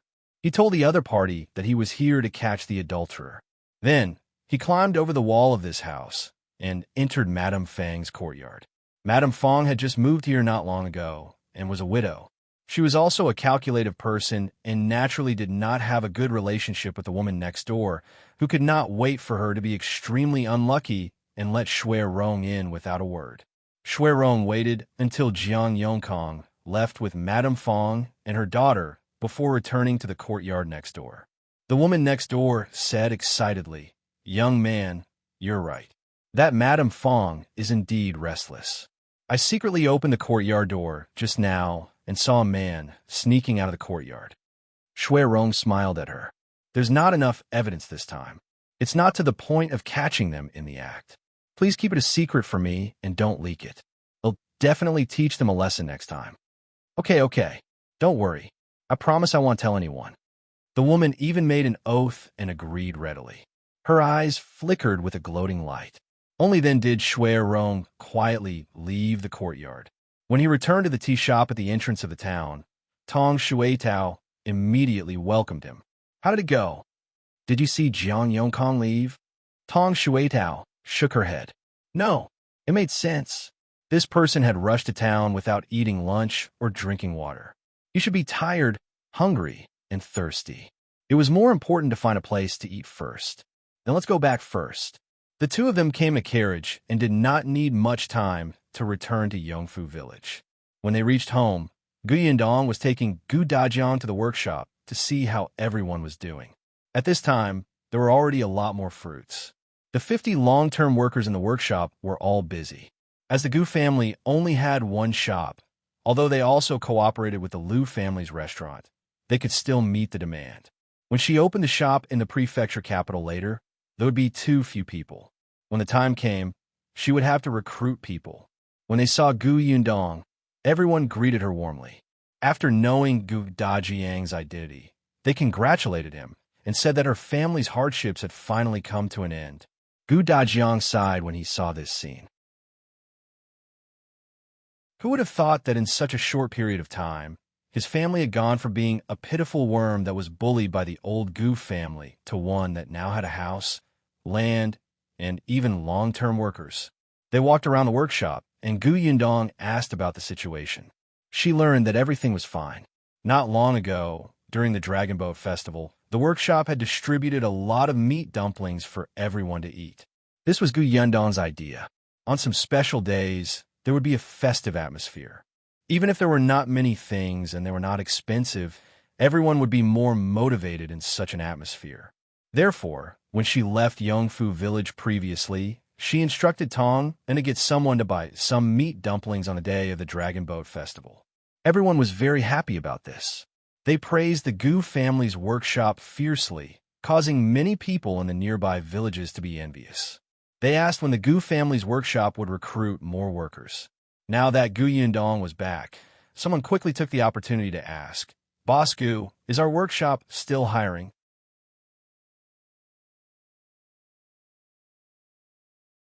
Chapter 537. He's waiting at home. That's right, Boss Gu. When are we going to hire again? My younger brother from my maternal family is a capable person. He's very honest and diligent. He heard that the Gu family's workshop is great. He really wants to come. He asked me several times if it was recruiting. My maternal cousin is the same. He says he has endless energy and can do dirty and tiring work. Yes, yes, yes. My cousin-in-law also said that she wants to try. Everyone present had relatives. Since they had such a good job, they naturally wanted to help their families. It was best if everyone was good. Gu Yundong waited for them to finish asking before he smiled and said, "Indeed, we will recruit people again. After some time, you can ask your brothers, sisters, or cousins to give it a try. But I must state beforehand that my requirements are very strict. Of course, if they don't match, just don't use them." That's right, that's right. We came in with our own abilities. We can't let people who don't work hard come in to fool around. Gu Yundong said goodbye to them before leaving the workshop with Gu Dajiang. On the way back, Gu Dajiang's face was filled with obvious joy. "Father, do you want to go to the orchard to take a look?" When they reached home, Gu Yundong took a sip of water and asked. Gu Dajiang shook his head. "We'll go another day. Your mother is tired after half a day." Gu Yundong almost choked on the water. No, she felt that it was better to stay away from them. She was afraid that she would be stuffed to death sooner or later if she were to eat dog food after every few words. Gu Yundong waved her hand and hurried out of the central room. Then she saw Shui Rong and Tong Shuitao, who had returned. "Did you find out?" she asked as she walked up to them. Shui Rong nodded and lowered his voice. "Miss, you're right. Jiang Yongkong did go to town in a hurry to meet Madame Fang and her daughter." He recounted everything he had seen and heard along the way. Gu Yundong sneered. "So, they will come to Yongfu village tomorrow?" "Yes. Sure, just in time." Gu Yundong could not understand what was wrong with Madame Fang and her daughter's brains. Why did they think that Jiang Yongkong could claim the Gu family? Their intelligence was indeed not presentable. Gu Yundong clicked her tongue. He turned around and realized that Gu Dajiang was standing behind him. "Father, did you hear everything?" "Yeah." "Then, are you still going to Yuanzhi's school tomorrow?" "That can wait. They'll wait at home tomorrow and see what they want." Gu Yundong felt that her father's murderous aura was not as simple as he said. "Right? Dad, don't tell me you really want to beat up Jiang Yongkong." Gu Dajiang turned around and returned to his room. He didn't deny it.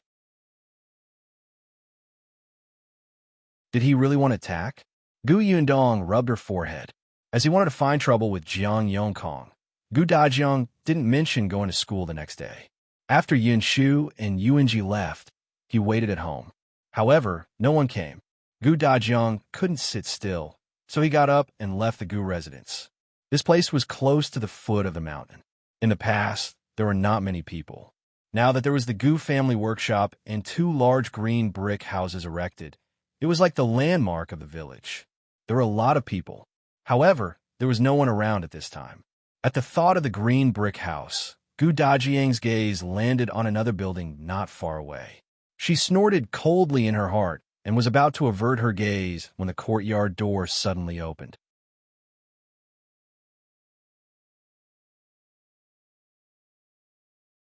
Chapter 538. The wrong person. Immediately after, a tall figure walked out. Gu Dajiang narrowed his eyes and looked over. He felt that this person was handsome, but his clothes were too eye-catching. This was Yuan. How could a farmer's boy dress up like this when he was walking around his village? Sure enough, with some money, he started to become arrogant and pretend to take himself seriously. Gu Dajiang snorted coldly. That person ran over excitedly and shouted happily. "Yundong, I heard that you're back?"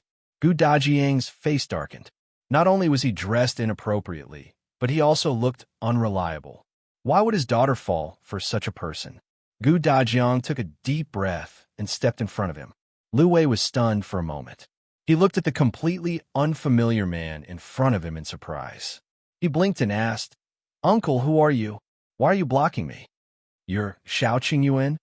Gu Dajiang felt that he had to confirm it first before deciding how he should treat him. Liu Wei was surprised. He wanted to shake his head subconsciously, but he quickly reacted. The man in front of him was very unfamiliar, but his eyes revealed strong hostility and contempt. "Oh, where did this crappy old man come from?" He actually dared to look down on his brother and wanted to harm him? Liu Wei snorted coldly, raised his chin slightly, and said very loyally, "So what if I am?" "So what?" Dajiang really wanted to slap him. This person wasn't a good person.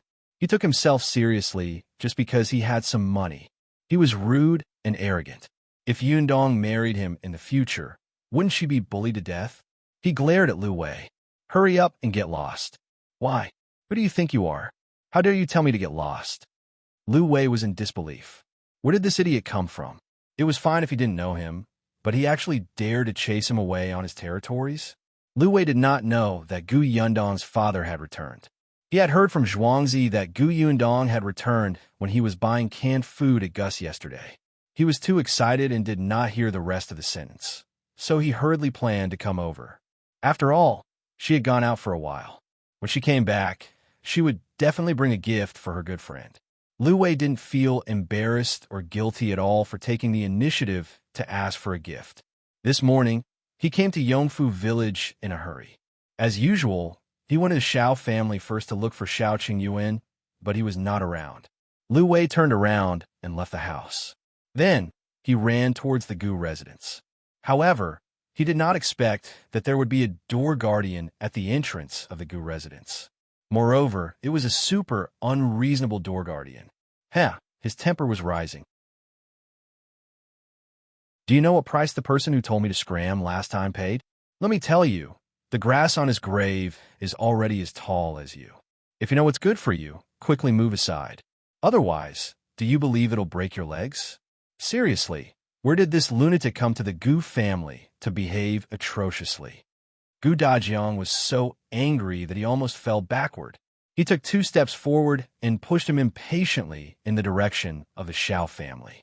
"Just get lost. Don't show off in front of me. Even if you have some money, you're calling yourself young master? Let me tell you, this is forgetting your roots. I want to agree to my daughter's marriage with you." Liu Wei was caught off guard and was really pushed back more than 10 steps by him. It was not easy for him to stabilize himself, and smoke almost came out his head. "Who wants to marry your daughter? Don't flatter yourself."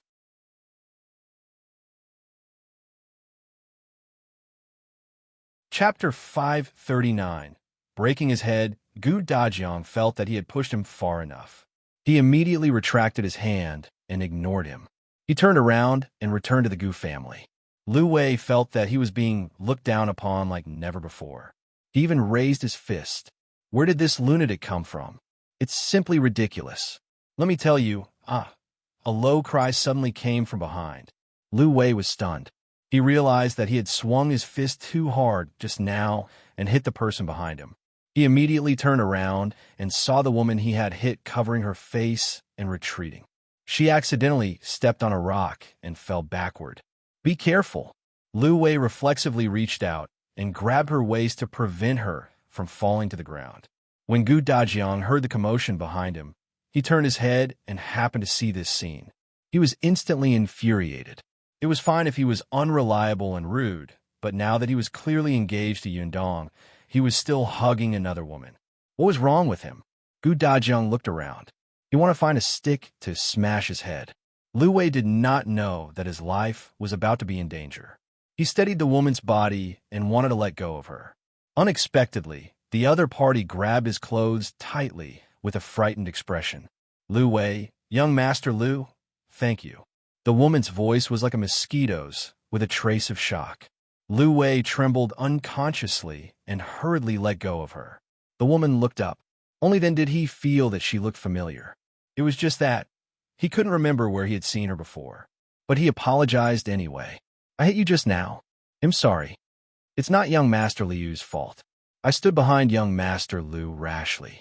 I just wanted to greet young Master Liu. I didn't expect this to happen." Liu Wei frowned.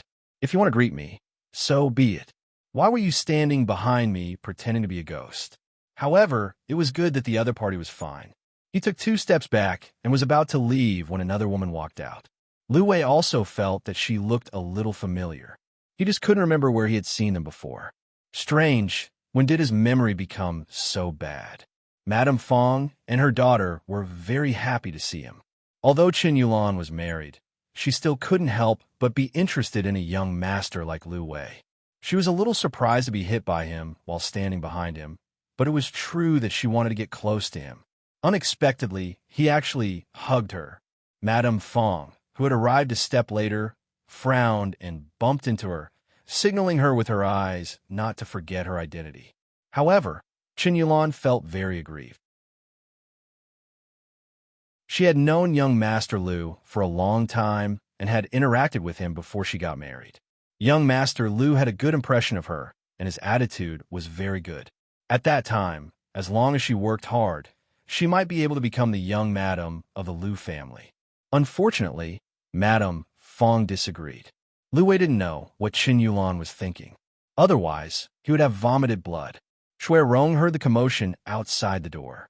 When he saw Liu Wei acting like a rich second-generation heir and heard him admit that he was Xiao Qingyuan, he had a bad feeling. He quickly ran in to tell Gu Yundong. Thus, when Gu Yundong came out, she saw that her father had finally found a stick. He walked angrily towards Liu Wei and raised his hand, wanting to beat him up. Gu Yundong gasped and hurriedly shouted, "Father, stop!"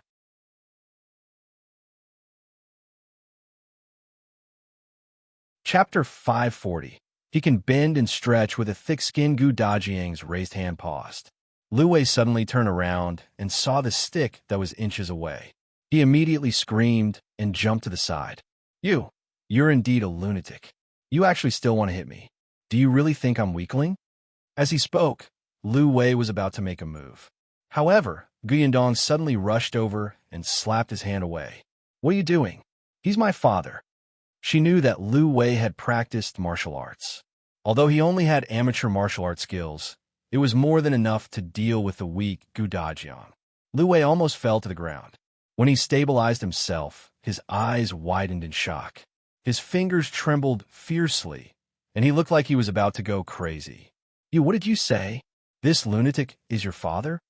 "Liu Wei, what did you say?" Liu Wei suddenly took a step back, but he still looked incredulous. On the other hand, Gu Dajiang snorted and said to Gu Yundong, "I knew it. He's unreliable. You shouldn't marry a man like him. You were indeed lying to me about his advantages of maturity and stability. How is he reliable?" As he spoke, he turned to look at Liu Wei. "Xiao Qingyuan, if you want to marry my daughter, do it in your next life." Gu Yundong was speechless.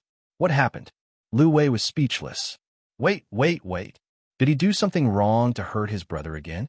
Fortunately, Gu Yundong was quick-witted and immediately reacted. She did not know whether to laugh or cry. "Father, he's not Xiao Qingyuan." "What?" "But he said he was." He glared at Liu Wei with a look that said, "I dare you to deny it." This time, Liu Wei's brain finally functioned normally. He immediately took a step back and bowed 90 degrees to Gu Dajiang. He said sincerely, "Uncle, I was wrong. I failed to recognize you and didn't speak properly. I'm worse than a beast. If you want to hit or scold me, just do it. Please teach me seriously so that I won't make the same mistake again." Gu Dajiang was speechless. What kind of people had he met recently? Could it be that everyone who was related to Xiao Qingyuan had such a thick skin? The corners of Gu Yundong's mouth twitched. Liu Wei's cultivation level had increased by another level. It seemed that in the past few months when she was not around, he had really improved. Looking at Gu Dajiang's furious expression, she finally touched her forehead and said in a low voice, "Father, this is Liu Wei, the young master of the Liu family."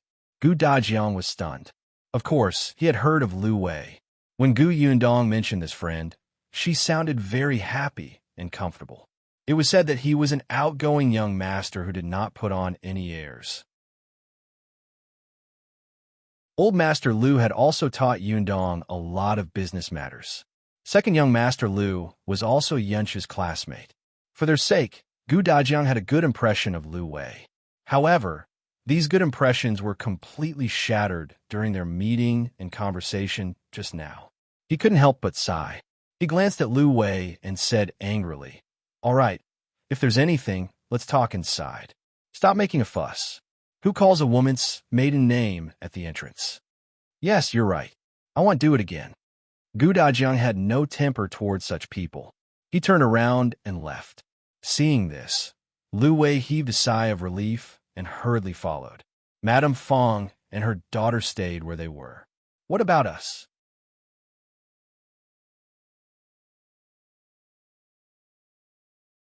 Chapter 541. Two touching Gu Yundong seemed to have just discovered the mother and daughter. She turned around in surprise. Aunt Fang, why are you here? Madame Fang's eyes twitched. We've always been here. Really? I'm sorry, I didn't notice just now. Gu Yundong smiled sweetly and sincerely. However, Madame Fang and her daughter felt that she was very detestable. She was clearly ignoring them on purpose. However, when she thought of her motive for coming today, Madame Fang suppressed the anger in her heart and squeezed out a smile. She said politely, "Your eyes were on young Master Liu. No wonder you didn't see us. By the way, this is—" She glanced at Dajiang and asked. Gu Yundong found it funny. Didn't this woman hear her call him father just now? The woman even had an innocent expression on her face. Aunt Fang, you're a widow. Isn't it inappropriate for you to ask about a man's identity? Madame Fang was speechless. She really hated Gu Yundong. Xiulan awkwardly changed the topic. Mother, you're too much. Didn't Yundong call him father just now? He must be Uncle Gu.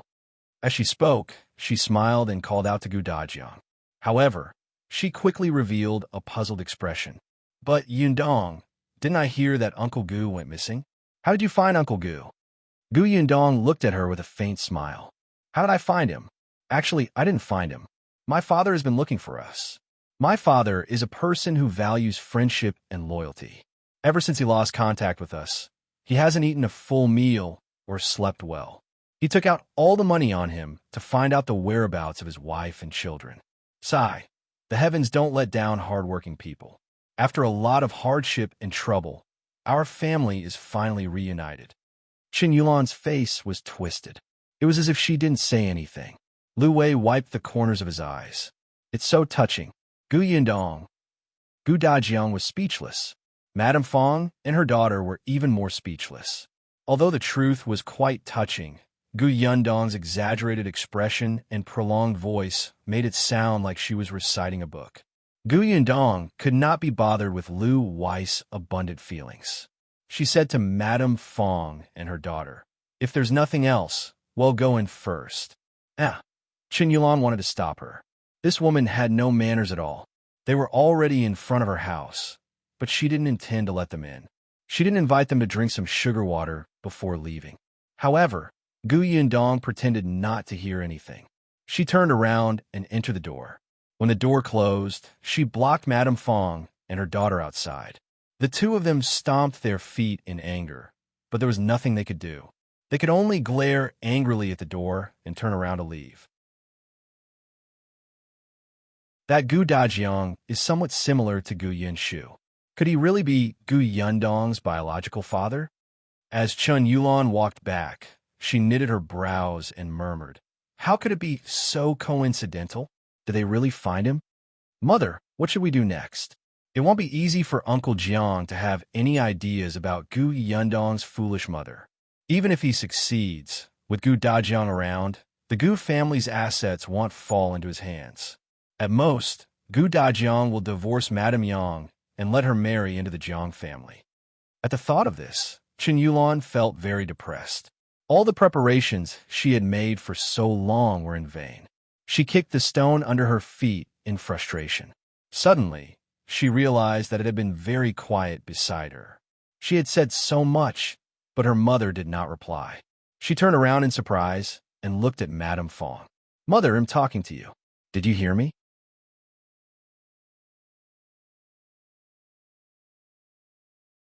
Chapter 542. Fond of Gu Dajiang, Madame Fang suddenly stopped in her tracks. It was unknown what she was thinking, but her eyes suddenly lit up with burning ambition. Laner, that's Gu Dajiang, right? Xiulan blinked. Yes, Gu Yundong calls him father. Madame Fang's smile gradually widened. Gu Dajiang is quite good-looking. Moreover, I heard that he has studied before. He's a knowledgeable person. Xiulan knew her mother too well. When she heard this, how could she not understand what her mother was trying to do? But this was too whimsical. Mother, don't tell me you want to— Madame Fang glared at her. Why? Can I think about it? Gu Dajiang is talented, handsome, and so rich. Think about it. If we let Jiang Yongkong seduce Madame Yang, we'll have to split the Gu family's assets equally with him. But if Gu Dajiang and I achieve something, the entire Gu family will be ours. When I win over Gu Dajiang, Gu Yundong will have to listen to me and do whatever I tell her to do. Xiulan felt that this matter was unreliable. But Gu Yundong just said that Gu Dajiang values the mother and daughter very much. He even suffered a lot to find them. What do you know? Don't others say that the more you lack something, the more you stress it? Look at how confident she is. She's clearly afraid that others will see that Gu Dajiang doesn't care about them. That's deliberately for outsiders to see. With Madame Yang's appearance, which man has the patience to coax her? But this is just your guess, mother. What Xiulan didn't say was that regardless of whether Gu Dajiang really looked down on Madame Yang, at least she was good-looking. Although her mother was not bad, she was still far inferior to Madame Yang.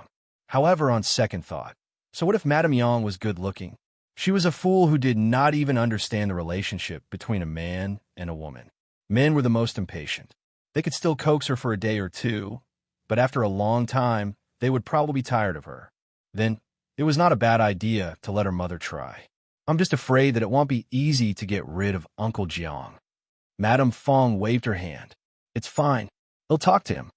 Xiulan did not say anything else. The two of them returned to Chen Liang's house with their own thoughts. Now that Madame Fang's courtyard had been rented to Jiang Yongkong, they naturally had to stay at Chen Liang's house. Not only the two of them, but Xiulan's husband, Wu Chong, was also present. He was talking to Chen Liang and the others. The Wu family also opened a small shop in town. In the beginning, Wu Chong and Xiulan were engaged because of Chen Jincai. After all, at that time, Chen Jincai was still a small manager in the workshop in town. Although there were few people he was in charge of, he still had a little power in his hands. For example, the goods his shop had to buy were partly decided by him in terms of price and time. Who knew that Chen Jincai would be sent home as soon as he got married to Xiulan? He could only be considered a farmer now. It was said that he had to work in the fields every day. Now that he looked at it, didn't the man's hands and face look much rougher? In the past, when Chen Jincai saw him, Chen Jincai always held his head high and was extremely confident. Occasionally, he would teach Wu Chong as his wife's uncle and even warn him not to bully Xiulan. Wu Chong was actually very unhappy. He was just a small manager. Did he really treat himself as an elder? Now that he saw Chen Jincai again, he suddenly had a sense of superiority. So what if he was his wife's uncle? So what if he was older than him? Wasn't he just a farmer who buried his head in the fields every day?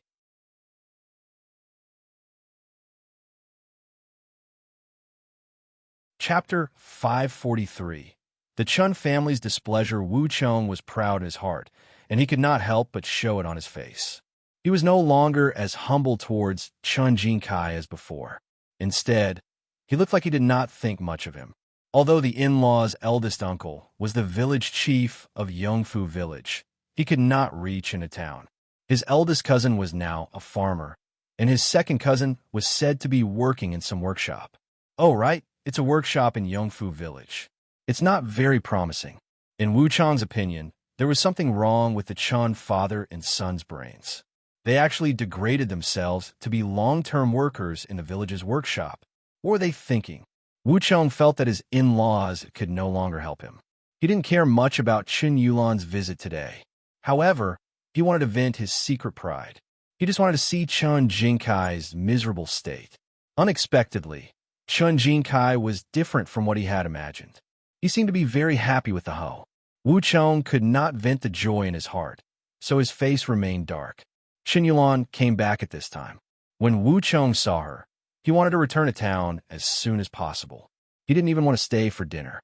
However, Xiulan didn't agree. Mom isn't back yet.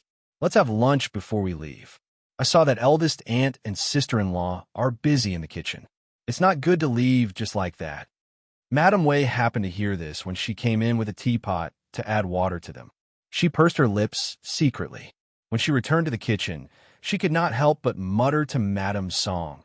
She knew that we were busy in the kitchen, but she didn't come in to help. Didn't you see that young master's eyes were almost rolling up to the sky? I didn't know before, but now I realize that he's just a superficial person. Madame Song snorted coldly.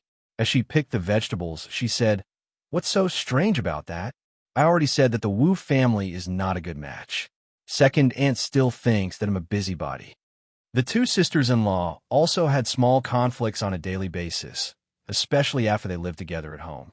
They often disliked each other. However, now that they were facing a common enemy, it was obvious that they really did not welcome the visitors. Madame Zhou berated. "All right, it's rare for her to come. It's only a meal. They'll leave after eating." Madame Wei muttered softly, "She's not willing to eat at our place. If it weren't for the fact that second aunt isn't back yet, they might have gone back." Madame Zhou paused. "His second aunt isn't back yet? Where did she go in such a short time? There's no family in the village that she's especially close to." She couldn't figure out. Madame Fang didn't like to go out in the past. After Xiulan got married, she only came back once or twice. At most, she would stay in their house and leave in less than 4 hours. This time, she said that she would accompany Yuan to meet her friends, but Yuan was already back. Where else could Madame Fang go? Madame Zhou and the others did not know that Madame Fang, whom they had missed, was at home not far from them. Not only her, but Jiang Yongkong was also at home. At this moment, the two of them were criticizing each other without showing any weakness. Madame Fang wanted to push the blame to him. Dajiang is indeed back. You haven't made any progress for so long. It's too late to do anything now. Let's not waste time and return to town. Jiang Yongkong was so angry that he wanted to laugh. All right, they'll go back then. Where's the money? I spent so much time, and I've stayed in this lousy place in the countryside for so long that I have lost weight twice. I can't possibly not get any benefits, right? The two of them were so engrossed in their fight that they did not notice that someone was hiding outside with a cloth bag in his hand.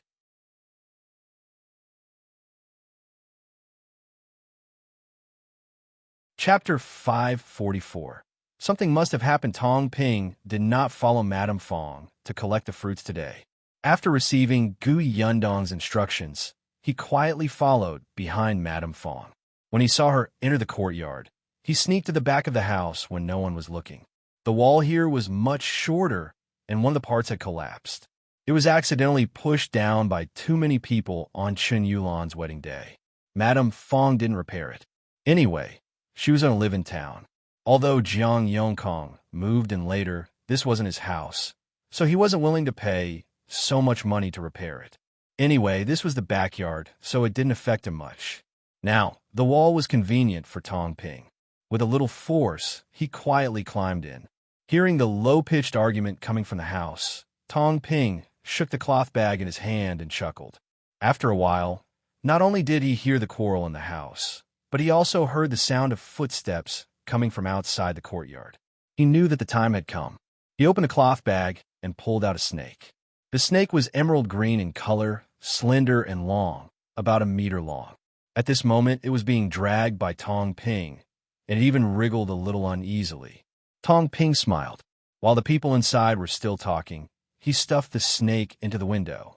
The snake's color was very conspicuous. Almost as soon as it appeared, the people in the room noticed it. Ah! A terrified scream sounded as expected. Tong Ping covered his mouth and laughed, but soon frowned. That's not right. Why is it a male voice?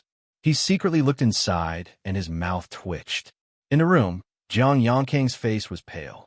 He pointed at the snake and quickly pounced into Madame Fang's arms.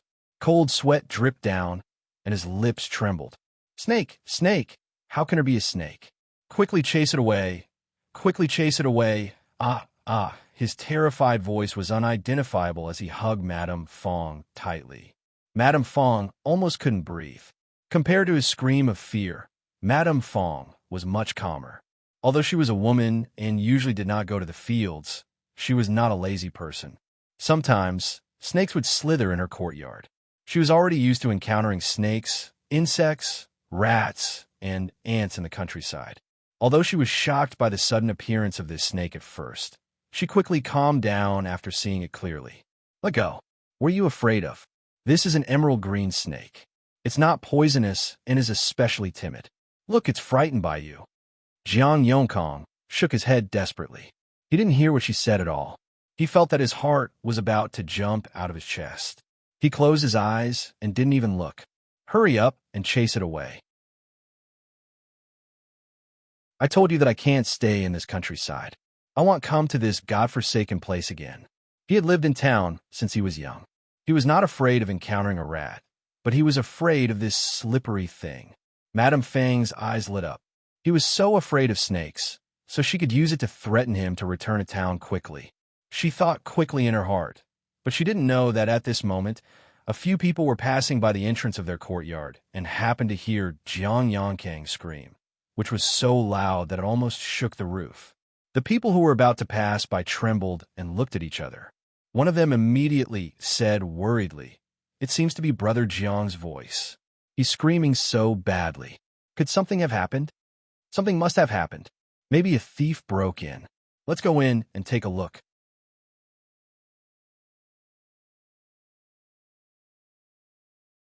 Chapter 545.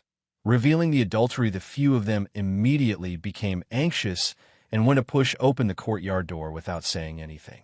The door was pushed open. No one thought too much about it. After all, it was broad daylight, and no one locked the courtyard in the countryside. As they entered the courtyard, they heard frightened voices coming from the room on the left. Everyone became even more worried. They rushed over and pushed open the door. "Brother Jiang, why are you—" He stopped mid-sentence. Everyone at the door looked at the two people hugging each other in shock. They did not even notice the green snake slithering away through the door in fear. At this moment, Jiang Yongkong was so afraid that he even placed his legs on Madame Fang's waist. Madame Fang could not withstand his weight and fell back onto the bed. In addition, she wanted to push him away and make him let go of her. Their clothes were loose, and even their breathing was messy. In everyone's eyes, these two people were doing shameless things in broad daylight. The people at the door couldn't help but gasp. Madame Fang and Jiang Yongkong were also stunned. Their faces instantly turned pale, and there was only one thought in their minds. It was over. Both sides seemed to have come to a standstill until someone's sharp voice sounded. "You, the guy from Chen Tian's family, what are you doing?" Madame Fang trembled, and Jiang Yongkong finally let go of her. Hearing this question, he hurriedly explained, "You've misunderstood. There's nothing between me and sister-in-law Chen. Just now a snake came in. I was afraid, so I lost control." "Oh, who would believe that?" Soon, a mocking voice sounded. "A snake? Where's the snake? Why didn't we see it? Besides, even if there is a snake, it's a fact that you're in the same room. Could it be that the snake chased you into the room together?" Jiang Yongkong was speechless for a moment. He explained awkwardly, "We have something to discuss, so what important matter do you have to discuss in a room alone? Tell us." "Ah, what else can it be? A man and a woman in the same room. Don't tell everyone that you don't know what it is.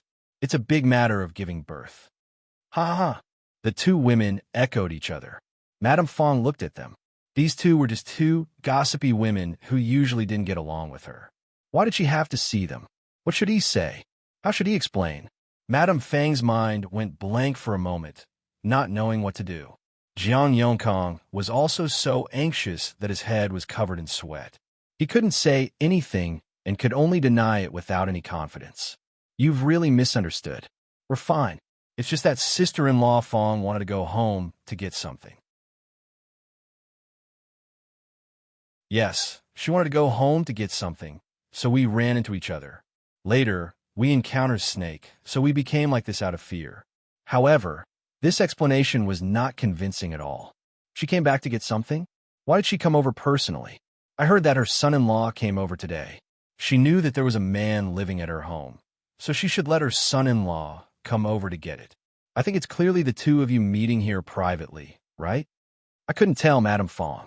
Everyone thought that you had kept your chastity for your Chen Tian for so many years. I didn't expect you to have a lover long ago. No wonder Jiang Yongkong stayed at Madame Fang's house when there were so many choices. It turns out that he knew her long ago. Madame Fang's ears were buzzing, and she felt a little lightheaded. She subconsciously wanted to tell the truth. No, we didn't. We were just discussing how to.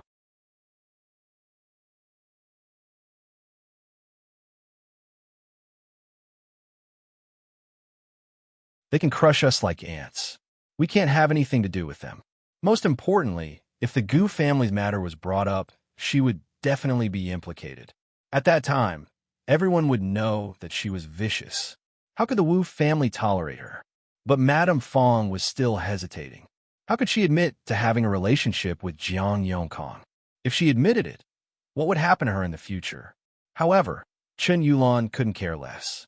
Seeing that she didn't say anything for a long time, she simply said, "My mother was indeed talking to Uncle Jiang. They were discussing their marriage." Madame Fang was stunned, and so was Jiang Yongkong. Chen Liang and the Chen family were also stunned. The surrounding villagers widened their eyes in shock.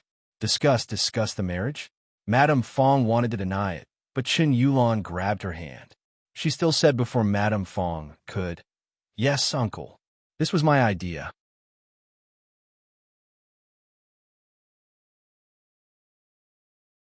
Chapter 547. Her good daughter, Chen Liang, frowned and turned to look at Chen Yulan.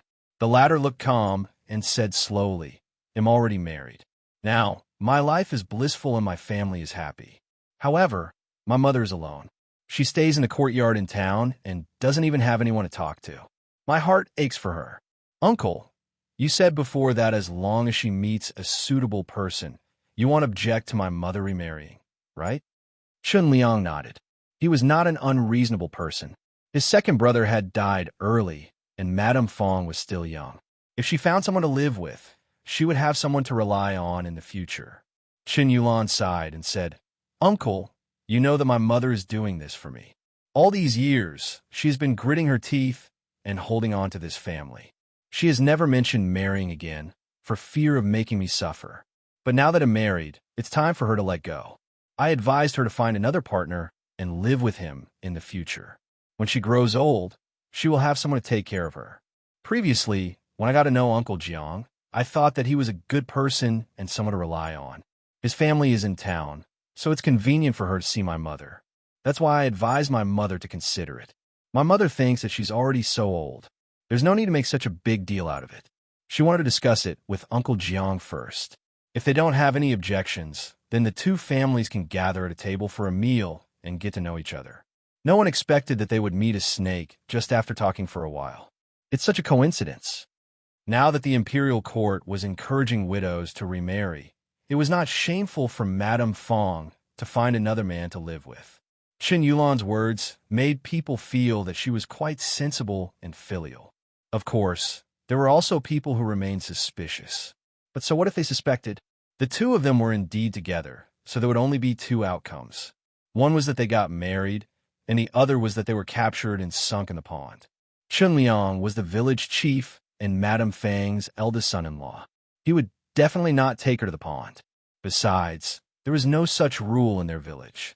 They said that it was a punishment like sinking into a pond or burning to death. They were just scaring people. If they really killed someone like this, they would have nightmares at night. On the other hand, Jiang Yongkong and Madame Fang were a little stunned. Of course, Jiang Yongkong didn't want to marry Madame Fang. He didn't have a good impression of her. However, Chen Yulan glared at him. She gritted her teeth and said in a low voice, "If you want to die, just deny it. Then, tell them about the Gu family and see if they will kill you." Jiang Yongkong shuddered and fell silent.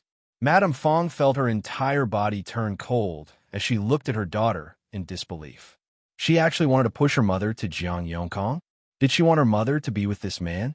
Was she crazy? However, Chen Yulan said in a low voice, "Mother, let's get over this matter first."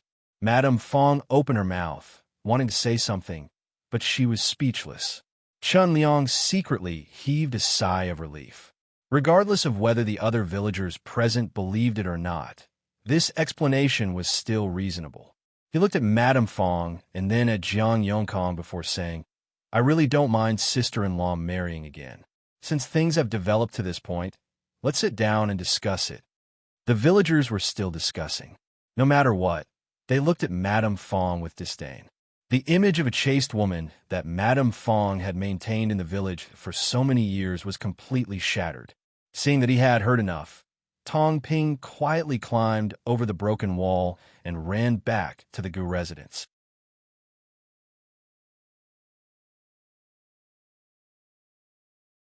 Chapter 548.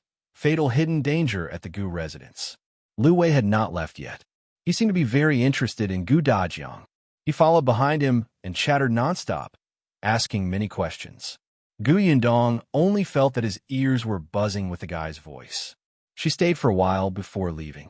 At first, Gu Dajiang was interested. He felt that this young man was extroverted and quite enthusiastic. He was knowledgeable and could pick up any topic. But not long after, Gu Dajiang's face was filled with disdain. Gu Dajiang didn't want to talk to him. He just wanted to be alone with Lu Niang. This person was simply too blind. He wouldn't feel embarrassed even if he was squeezed in the middle as a shiny third wheel. No wonder he hadn't gotten a wife yet. When Tong Ping returned, he could still hear Lu Wei's exaggerated laughter. He trembled slightly and hurried to report the situation to Gu Yundong. Jiang Yongkong and Madame Fang were caught red-handed.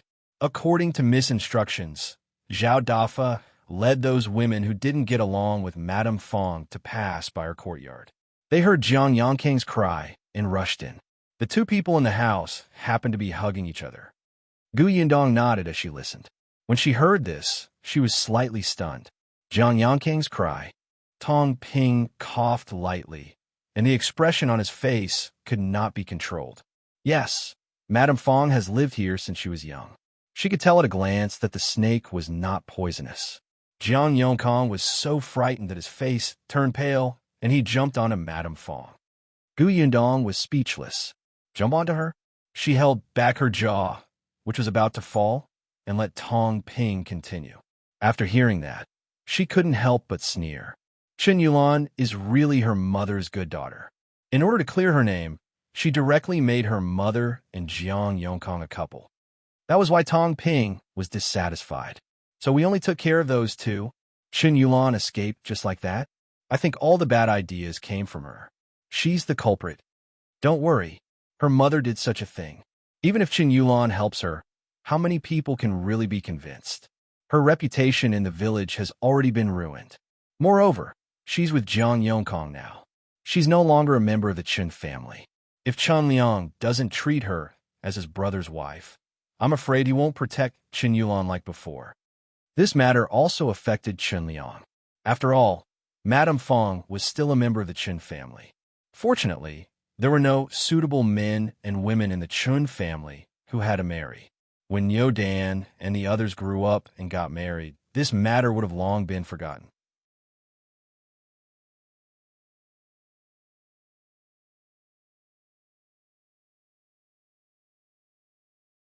Chapter 549.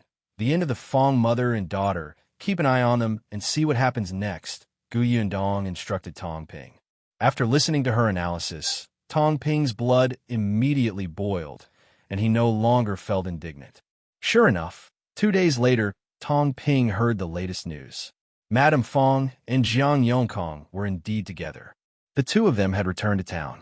The small courtyard where Madame Fang had originally lived had also been canceled. She was now living in Jiang Yongkang's house. Because they were husband and wife halfway, Jiang Yongkang's son and daughter-in-law were very awkward and couldn't accept it. However, with another laborer at home, it was much easier. The clothes of the Jiang family were washed by Madame Fang, and even Jiang Yongkang's grandson was raised by Madame Fang. Madame Fang was petty and lazy, so she naturally had to refuse. However, Jiang Yongkong had no feelings for her. Not only did he not help her, but he was also wary of her. Madame Fang was furious. She wanted to go back to Yongfu village to seek justice from her late husband's brother, who was the village chief, but she quickly realized that she was not a member of the Chen family. She wanted to go back to her maternal family to get her brothers, but her maternal family despised her for losing face. She was already so old, but she still did such a thing. Other than her mother scolding Jiang Yongkong, no one paid attention to her. However, Jiang Yongkong had always been a scheming person. In order to hook up with Madame Yang these few months, He could be said to have a pure heart and few desires in Yongfu village. Now that he had returned to town, his original lover started going out with him again. He did not go home all day. Although Madame Fang hated him very much, since the two of them were married, he was her man. How could he flirt with women outside all day and let her be an old maid at home? Madame Fang was also ruthless. She directly told on Jiang Yankang's lover's husband. Jiang Yankang's affair was exposed again, and he was beaten up by that man. His legs were broken, so he could only lie in bed and recuperate. He could not cause trouble anymore. He quarreled with Madame Fang at home every day, and they gradually started to fight. The two of them were constantly injured and did not have a good time. As for Xiulan, she was treated coldly after she followed Wu Chong back to the Wu family. Wu Chong felt that if his mother-in-law could do such a thing, what about Xiulan, who had relied on his mother-in-law since she was young? Was she also a restless woman? Since that day, he was not very willing to touch her. Anyway, there was nothing to be afraid of in the Chen family now. He began to have no scruples when doing things. The Wu family also had an understanding of the Fang family, especially after Wu Chong's subjective depiction. The Wu family unanimously believed that Madame Fang was unruly and had embarrassed their family. If Xiulan had done anything wrong, the Wu family would have divorced her. They hadn't divorced yet, but Xiulan's life had become exceptionally difficult. Not long after, Wu Chong had another woman outside. When that woman got pregnant, she was directly brought into the Wu family and even wanted to be his equal wife. Xiulan made a scene because of this and even ran back to the Chen family to ask Chen Liang to stand up for her. Although Chen Liang was extremely disappointed in the mother and daughter, Xiulan was still his brother's daughter after all. He still went to the Wu family to reprimand Wu Chong. Wu Chong did not take Chen Liang seriously at all. He scolded him for being a busybody and even said that he wanted to divorce his wife. Xiulan was scared when she heard that. She turned around and chased Chen Liang away. Chen Liang had expected better from her and no longer cared about Xiulan. However, Wu Chong didn't mention that woman as his equal wife again. Although she was a concubine, her status was much higher than Xiulan's. Of course, this was all in the future. At this moment, Yundong only instructed Tong Ping to keep an eye on Madame Fang and her daughter. She then let go and did not care anymore. After Tong Ping left, she realized that Liu Wei and Dajiang had stopped talking. A low sigh suddenly came from behind.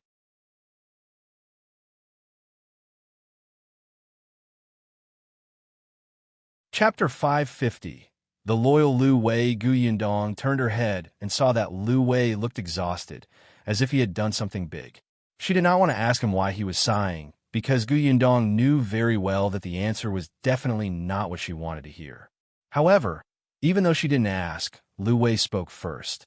"It's really not easy for me to do this for my brother." Seeing the puzzled look on Yundong's face, he immediately explained, "From the moment I met Uncle Gu, I knew that he definitely did not like my brother Xiao as a son-in-law. For my brother, I have a lot to do.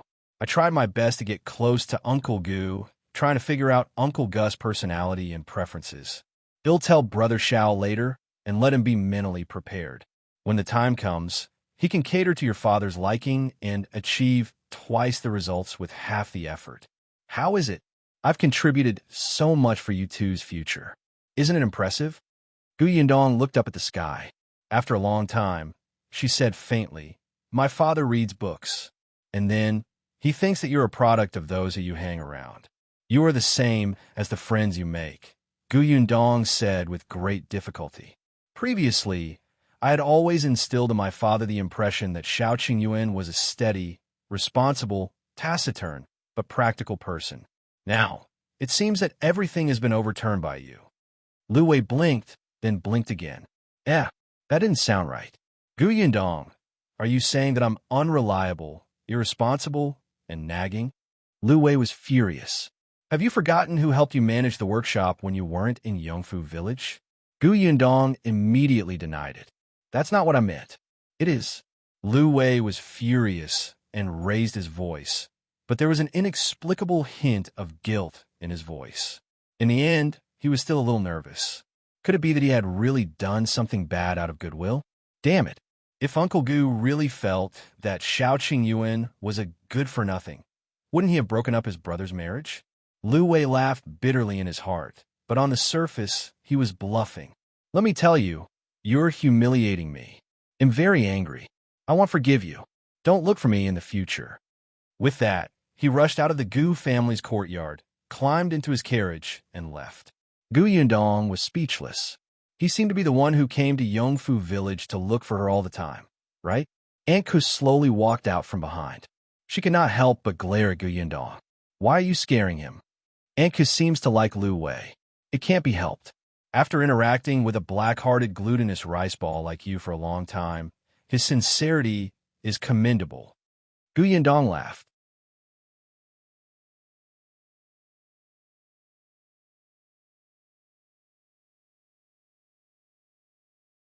Chapter 551. Auntie Ku is leaving Yundong.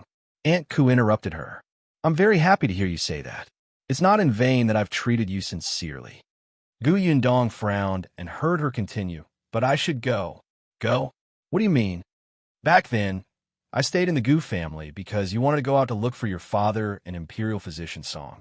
I was worried about Yinshu and Yunka, so I stayed in the Gu family to take care of them. Your father has been found, and you can also contact Imperial Physician Song. In the future, you don't have to worry about the two children when you go out. Naturally, I should go home. Gu Yundong was caught off guard. She really did not expect Aunt Ku to say goodbye. Why should you go back? Aunt, you're alone at home. Yinshu and Kiki are here to accompany you. Besides, we've long treated you as family and plan to support you in your old age. I know. Aunt K's expression softened. These days, she had also treated these children as family. Although I can't bear to Yundong, I should go back. Aunt K's expression was serious, and her eyes were stubborn. The Gu family did not treat her as an outsider, but she had a family after all. She also had relatives. Putting everything else aside, just the fact that she still had Niet Song, her nephew, to support her in her old age meant that the Nie family would definitely bring her back without a word. If she stayed in the Gu family and let the completely unrelated Gu Yundong take care of her in her old age, what would that count for? The Nie family would be criticized. Moreover, it was also very awkward for her to continue living in the Gu family. Gu Yundong was silent. She lowered her head slightly, as if she did not want to talk to Aunt Ku. She seemed to be throwing a tantrum. Aunt Ku wanted to laugh. You're actually so childish. All right, I know how you feel. It's not like we can't see each other in the future. The Prefectural city isn't far from here. While I miss you guys, I can just come over again. My body is very strong. It won't be a problem for me to travel back and forth. Gu Yundong pursed her lips and did not want to speak. After a long time, she wiped her face. All right, since you've made up your mind, you'll respect your choice. However, I won't care about Kiki and Yinshu. Aunt, go convince them yourself. She was indeed black-hearted. Aunt Ku had thought that she was a little cute just now, but she immediately revealed her true colors. However, she had already dealt with Gu Yundong. Could it be that she could not deal with Yinshu and Yunka? That night, when Yinshu returned home from school, Aunt Ku had a very deep conversation with the two children. Of course, the two of them couldn't bear to part with her, especially Kiki. She was crying so hard that her face was smudged. The young lady was the person who interacted with Aunt Ku the most. When Gu Yundong left Yongfu village, it was Aunt Ku who took care of her. After interacting for a long time, they developed feelings for each other and were used to it. When she suddenly wanted to leave, the young lady burst into tears. Aunt Ku comforted her for a long time before she nodded obediently with tears in her eyes. She stayed in her arms for the entire night and refused to leave. Aunt Ku was helpless and happy. She hugged the little girl's soft body and said to Gu Yundong, tomorrow. He'll leave tomorrow morning. Gu Yundong was expressionless. Not tomorrow. My father still has to go to Yuanzhi's school tomorrow. The carriage is unavailable. Gu Dajiang, who had been watching from the beginning to the end, immediately nodded solemnly. Yes, I have to visit Yuanzhi's master. After tomorrow, Yinshu and the others will be on leave. I can't delay any longer. Otherwise, Old Master will think that our family is insincere. Eh? Old Master?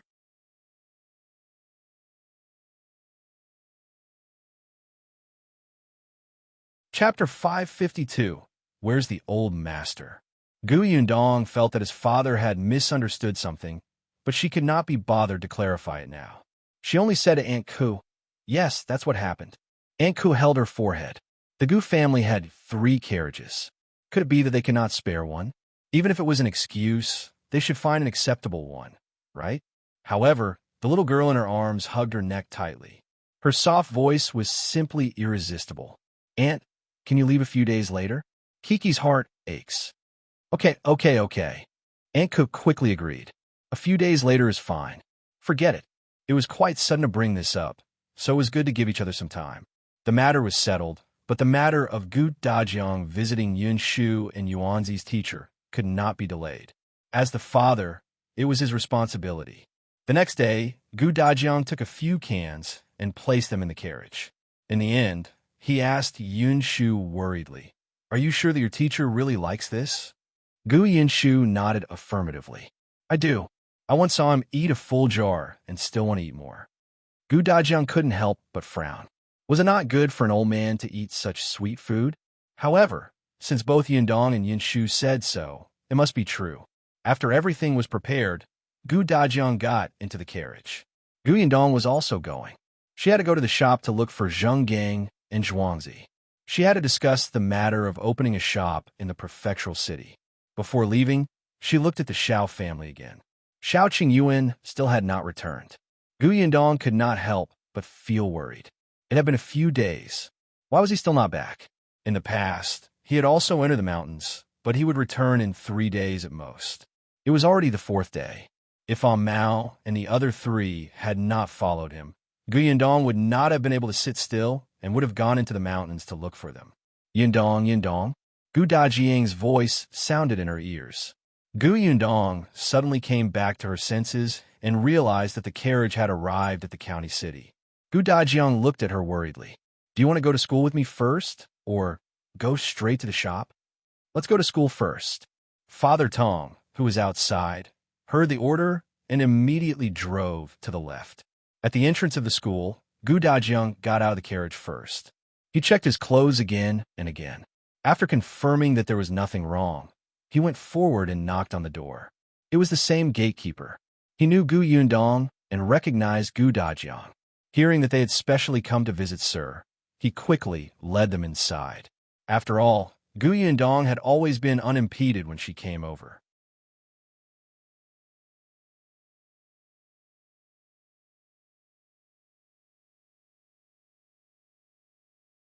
Chapter 553.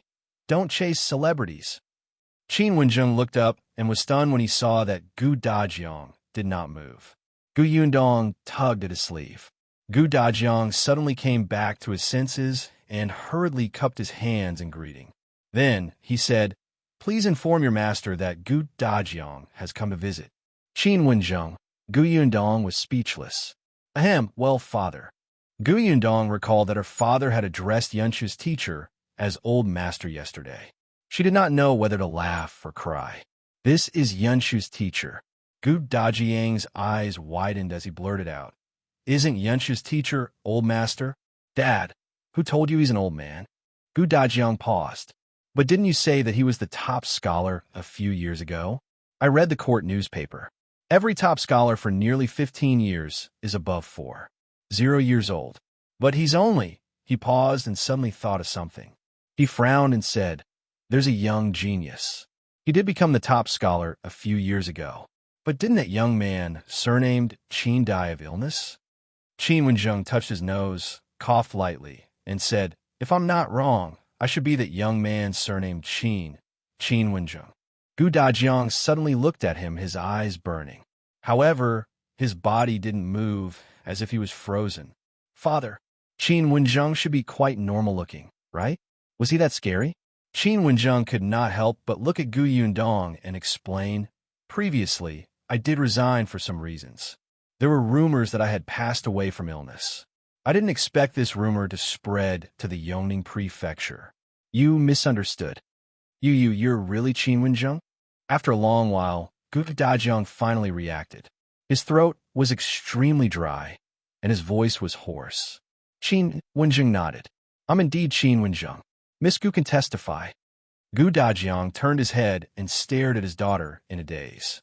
Seeing her nod, he couldn't help but ask, why didn't you tell me that Yuanzhi's teacher is called Qin Wenzheng? I'm afraid father will say that it's impolite for me to call the teacher by his name. There were many rules for scholars, especially when it came to respecting teachers. Qin Wenzheng was Gu Yuanzhi's teacher, so it was better for her not to be too casual. Who knew that her father would misunderstand that the other party was an old man? Gu Yundong secretly laughed. When she looked up again, she saw her father looking at Qin Wenzheng excitedly. The light in his eyes was almost blinding. Master Qin, Mr. Qin, Mr. Qin, I didn't expect to see you again in my lifetime. This is simply great. You've even become my son's master. Aye. The essay of the master's palace examination was excerpted by someone. I was lucky to be able to read it and admire your literary talent. At that time, I thought that if I could meet you one day and ask you for guidance on the essay, I would have no regrets in my life.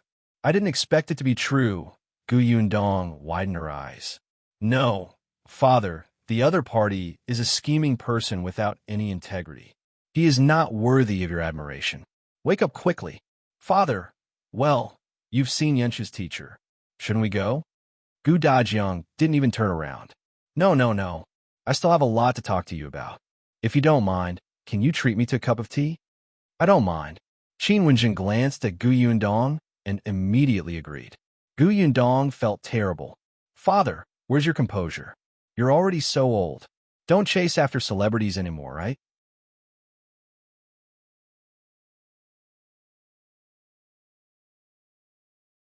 Chapter 554. Wishes are about to come true. Gu Yundong tried a few times, but in the end, she could not take Gu Dajiang away. She could only leave him in the Qin family to exchange knowledge with Qin Wenzheng. She sighed as she walked out of the Qin family school and looked up at the sky. The power of an idol was so great that her father's personality had changed. It was so great that she felt that her status in her father's heart was starting to become precarious. Gu Yundong turned to look at the Qin family's door again before striding forward and entering the carriage. The car drove towards Gus. Not long after, it stopped at the entrance of Gus. When Yuanzhi saw the familiar carriage, he came forward without a word. It was indeed Gu Yundong. He quickly reached out to help her.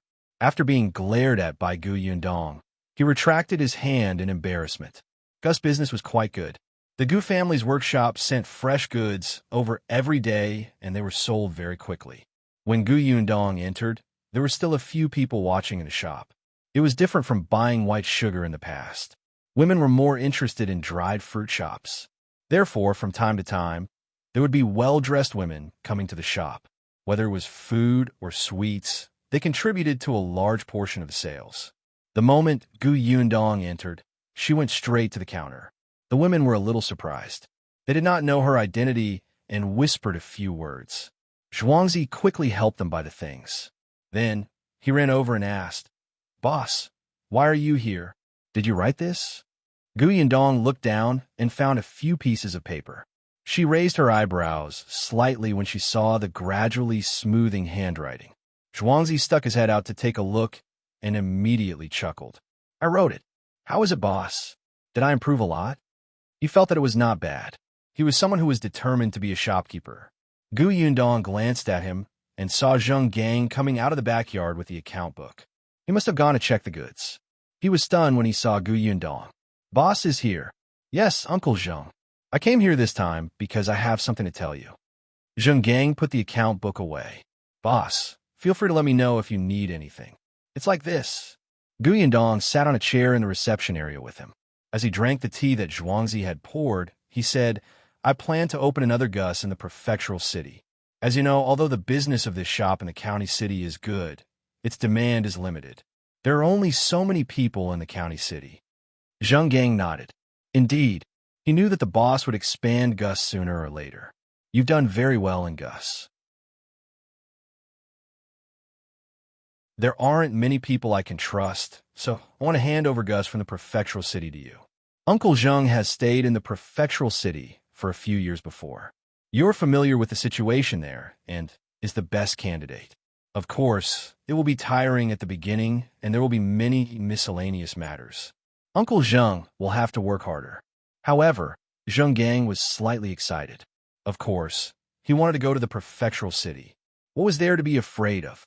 No matter how hard and tiring it was worth it to be able to achieve results. He was a man and had some career ambitions. Back then, when he was forced to return from the Prefectural City, the unwillingness in his heart tormented him for a few days. Now that he finally had a chance to stand up again, how could he not be happy? Hence, Zheng Gang quickly agreed. Boss'll go. Yuanzhi, who had been wiping the same spot with a rag, could not help but get excited. If Shopkeeper Zheng left, would his wish to be a shopkeeper be fulfilled?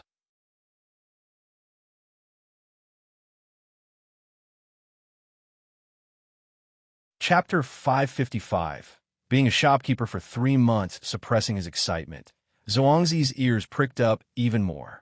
He was getting closer and closer to Yundong and Zheng Gang. In the end, he simply stood behind Zheng Gang and wiped the back of his chair with cloth. Yundong was speechless. Could you be more obvious? Zheng Gang did not know whether to laugh or cry. He simply asked on his behalf, Boss, I'm naturally willing to go to the Prefectural City. Then how should we arrange the shop here? Yundong tapped her fingers on the table and glanced sideways at Zhuangzi, who had suddenly stopped nervously. She smiled and said, Uncle Zheng, do you have any suggestions? Actually, although this shop has only been open for less than a year, business has always been very good. There are many customers, and most of them are regular customers.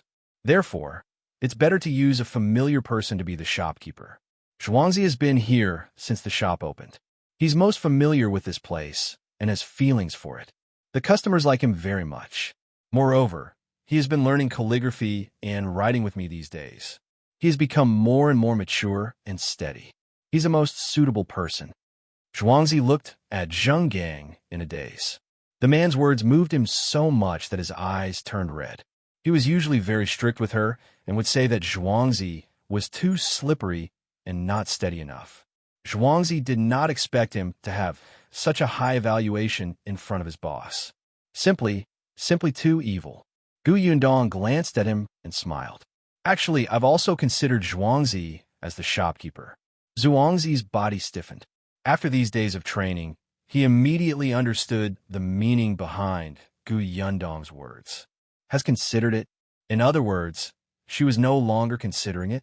Zhuangzi immediately felt a little disappointed and lowered his head weakly. Thinking about it, it made sense. After all, he was still young. How could he be promoted to shopkeeper after being a shop assistant for such a short period of time? However, he did not know what the new shopkeeper's personality was like. Was he easy to talk to? Was he like shopkeeper Zheng, who taught him how to read and write? Now that he thought about it, he suddenly realized that shopkeeper Zheng was really tolerant and concerned about him. He was usually a little strict with his words, but whenever there was anything delicious or useful, he would give Zhuangzi a portion. The more he thought about it, the more uncomfortable he felt. Zhuangzi felt like crying. Yundong quickly added, however, after thinking about it, there's another choice. No matter what, Zhuangzi needs to think it through himself. Zhuangzi was stunned. He blinked. What did that mean? What was the other choice? Boss, what do you want me to think about? Yundong smiled. Uncle Zheng is right. After he goes to the Prefectural City, this shop indeed needs a skilled person to manage it. You are the most suitable. Zhuangzi's heart, which had just sunk, suddenly came back to life. His eyes lit up. Yundong said, You'll be the shopkeeper for 3 months. What? You won't let me be the shopkeeper after 3 months? Wasn't this too short? 3 months later, they'll give you 2 choices. One is to continue staying here as a shopkeeper. The other is to go to the Prefectural City and continue working under Uncle Zheng. You can decide what you want. Zhuangzi was dumbfounded. This choice was too difficult. He was too difficult. Boss, I have to think about this carefully.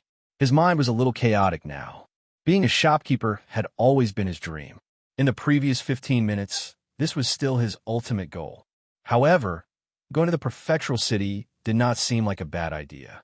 On the other hand, if he went there, he still had to be a shop assistant. After being a shopkeeper for 3 months, he would be demoted to a shop assistant.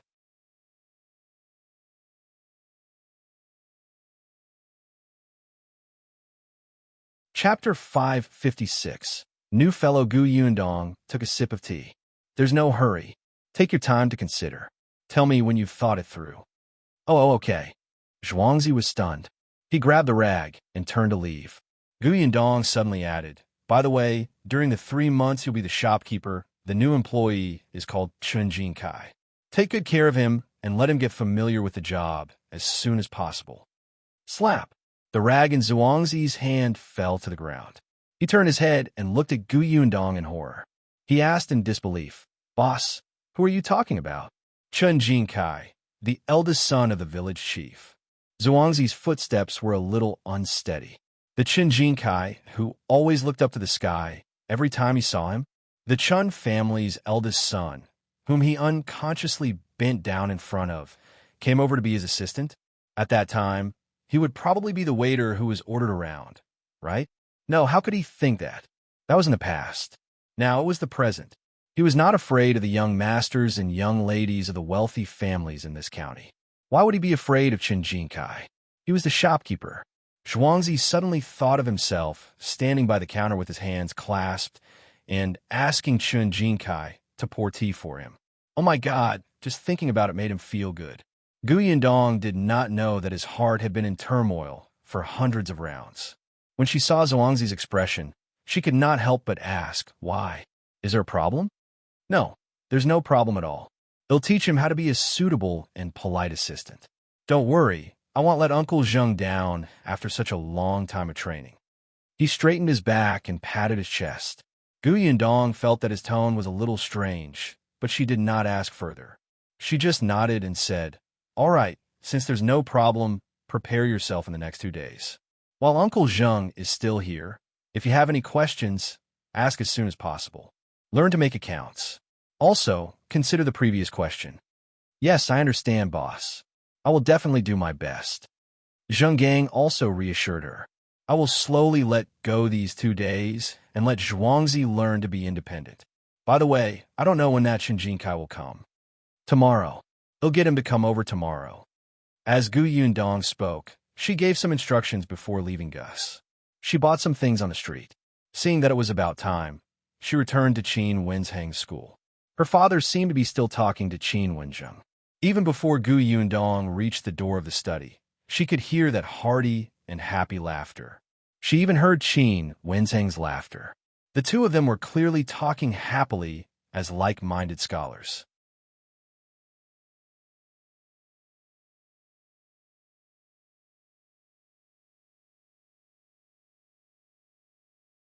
Chapter 557.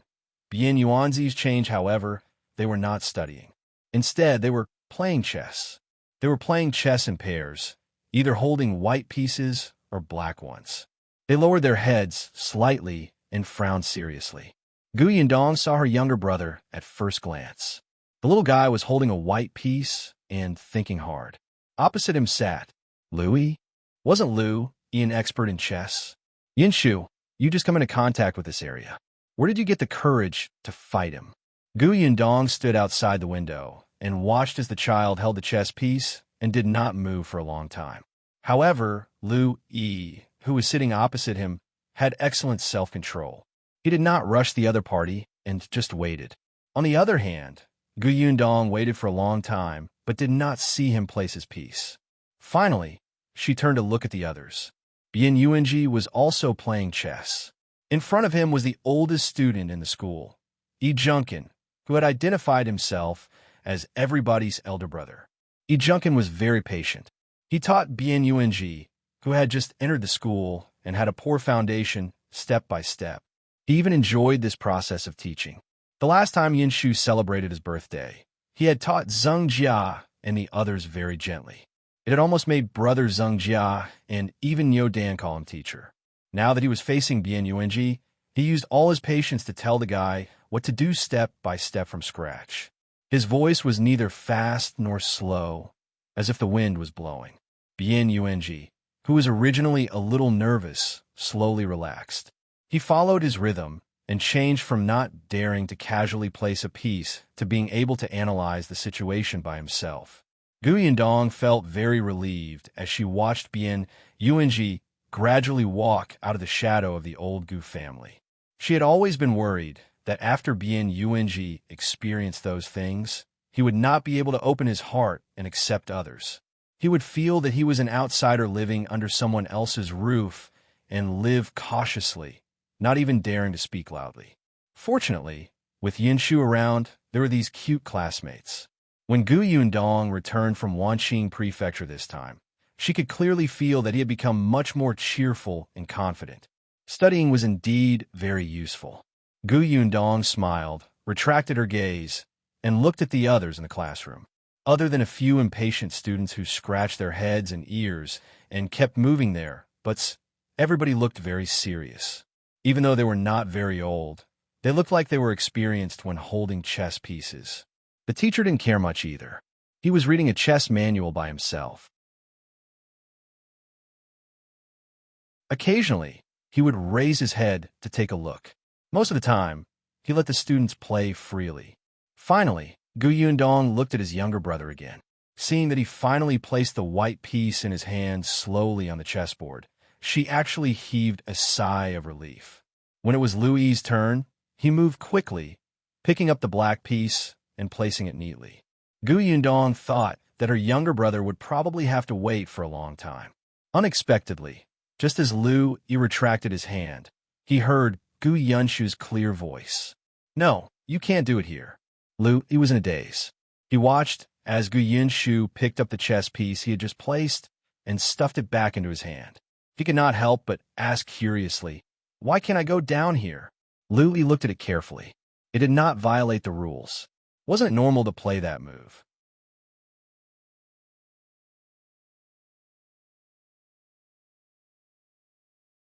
Chapter 558.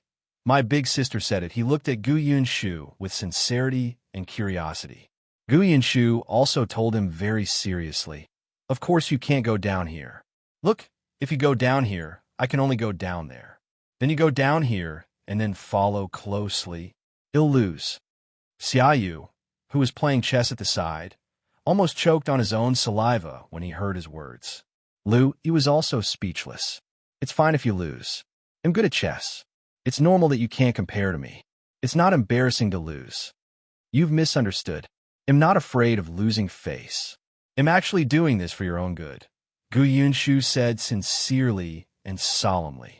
This time, Liu Yi didn't quite understand. "What do you mean? Think about it. We're learning to play chess, so you definitely hope that the more you play, the better at it you become. If you play with me, won't it be boring to win in such a short time? But no one here is your match, so you're the only one you have to challenge." "Then how should I challenge myself?" Liu Yi asked humbly. "You have to turn the impossible into a possibility," Gu Yunshu suggested kindly. "Look, your chess piece should be placed here, so I can stop you. Then do you think that it won't be so easy to win this chess game? You have to challenge this difficulty. Think about it. I made a lousy move, but I still have the ability to turn the tables. Wouldn't that be challenging yourself?" Liu Yi's eyes lit up. That makes sense. The people beside him actually felt that this theory was not wrong at all. Gu Yundong's eyes almost popped out. This worked? Even the teacher, who was sitting not far away and reading the chess records, could not help but twitch his lips. He glanced at Gu Yunshu and pitied Liu Yi. As expected, Liu Yi really listened to his suggestion and placed the chess piece in the position that Gu Yunshu had mentioned. Gu Yunshu immediately placed the white chess piece happily. All right, it was Liu Yi's turn to frown and think for a long time. After 2 or 3 steps, Gu Yunshu placed the white chess piece on the chessboard and jumped up from his seat. "I won, haha, I won. Thank you. Thank you everyone for your support and love for me. I couldn't get to where I am today without everyone's help and care, especially Liu Yi. He sacrificed himself to help me. I'm so touched." He was overjoyed. He ran around the classroom, his face flushed with excitement. On the other side, Liu Wei was still holding the black piece with a dumbfounded expression. He won? Gu Yanshu was overjoyed and ran back to Liu Wei's side. He patted his shoulder and comforted him. It's all right. You just didn't succeed in challenging yourself. It's not embarrassing to lose to me. Gu Yundong covered her face. No, this was not her brother.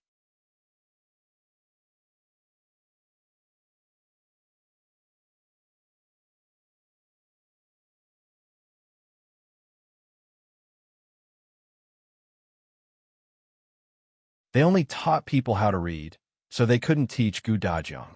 Qin Wenjing glanced at her and said coldly, just you wait. With that, he turned around and left. Gu Yundong laughed and leaned against a pillar at the side. She really waited obediently. Not long after, Qin Wenjing walked back. This time, there was a letter in his hand. The mountain elder of Tianhai Academy in the prefectural city of the Xiulan Prefecture has some ties with me. When the time comes, you and your father will bring this letter to visit him. As long as your father's knowledge passes his test, he can enter Tianhai Academy. Keep it well and don't drop it. Gu Yindong blinked. You want my father to study in the prefectural city? She had indeed said that to get Qin Wenjing to help introduce her father, but at most, she thought that her father would go to the county to study. As long as Qin Wenjing proved that Gu Dajiang's knowledge was not inferior to those elementary scholars, it was not impossible for the county school to make an exception. In any case, when the exam came, he could just take the preparation scholar exam and come back. Unexpectedly, Qin Wenjing gave a recommendation letter for the prefecture capital.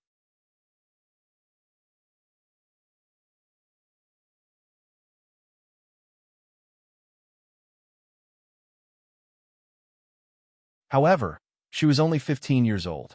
Her shoulders were so tender, but she worked so hard to support this family. As a father, these were his responsibilities. Whether it was earning money to support his family or educating his children, these were all things he should carry out. In the past, when he was not around, Yundong had no choice but to move forward. Now that he was back, he wanted his daughter to rest and not be so tired. She was not alone anymore. She could rely on him. Perhaps he did not have Yundong's talent in business, but he also wanted to help her share the burden so that she could have more time to rest. Instead of exploiting her and even asking her to spend money to send him to the prefectural city to study, she was already in charge of Yuanzhi's school fees. Could it be that she had to be in charge of his? It didn't make sense. All right, they'll return the books to Master Qin another day. It's enough for Yuanzhi to study in our family. You're tuning in to the Romance Rendezvous YouTube channel. We're so grateful for your support, and don't forget to subscribe to join us on this incredible journey through captivating stories. Your generosity through donations truly makes a world of difference, as it's the primary source of revenue that allows me to expand and enhance this channel for you. Thank you from the bottom of my heart for being a part of this adventure.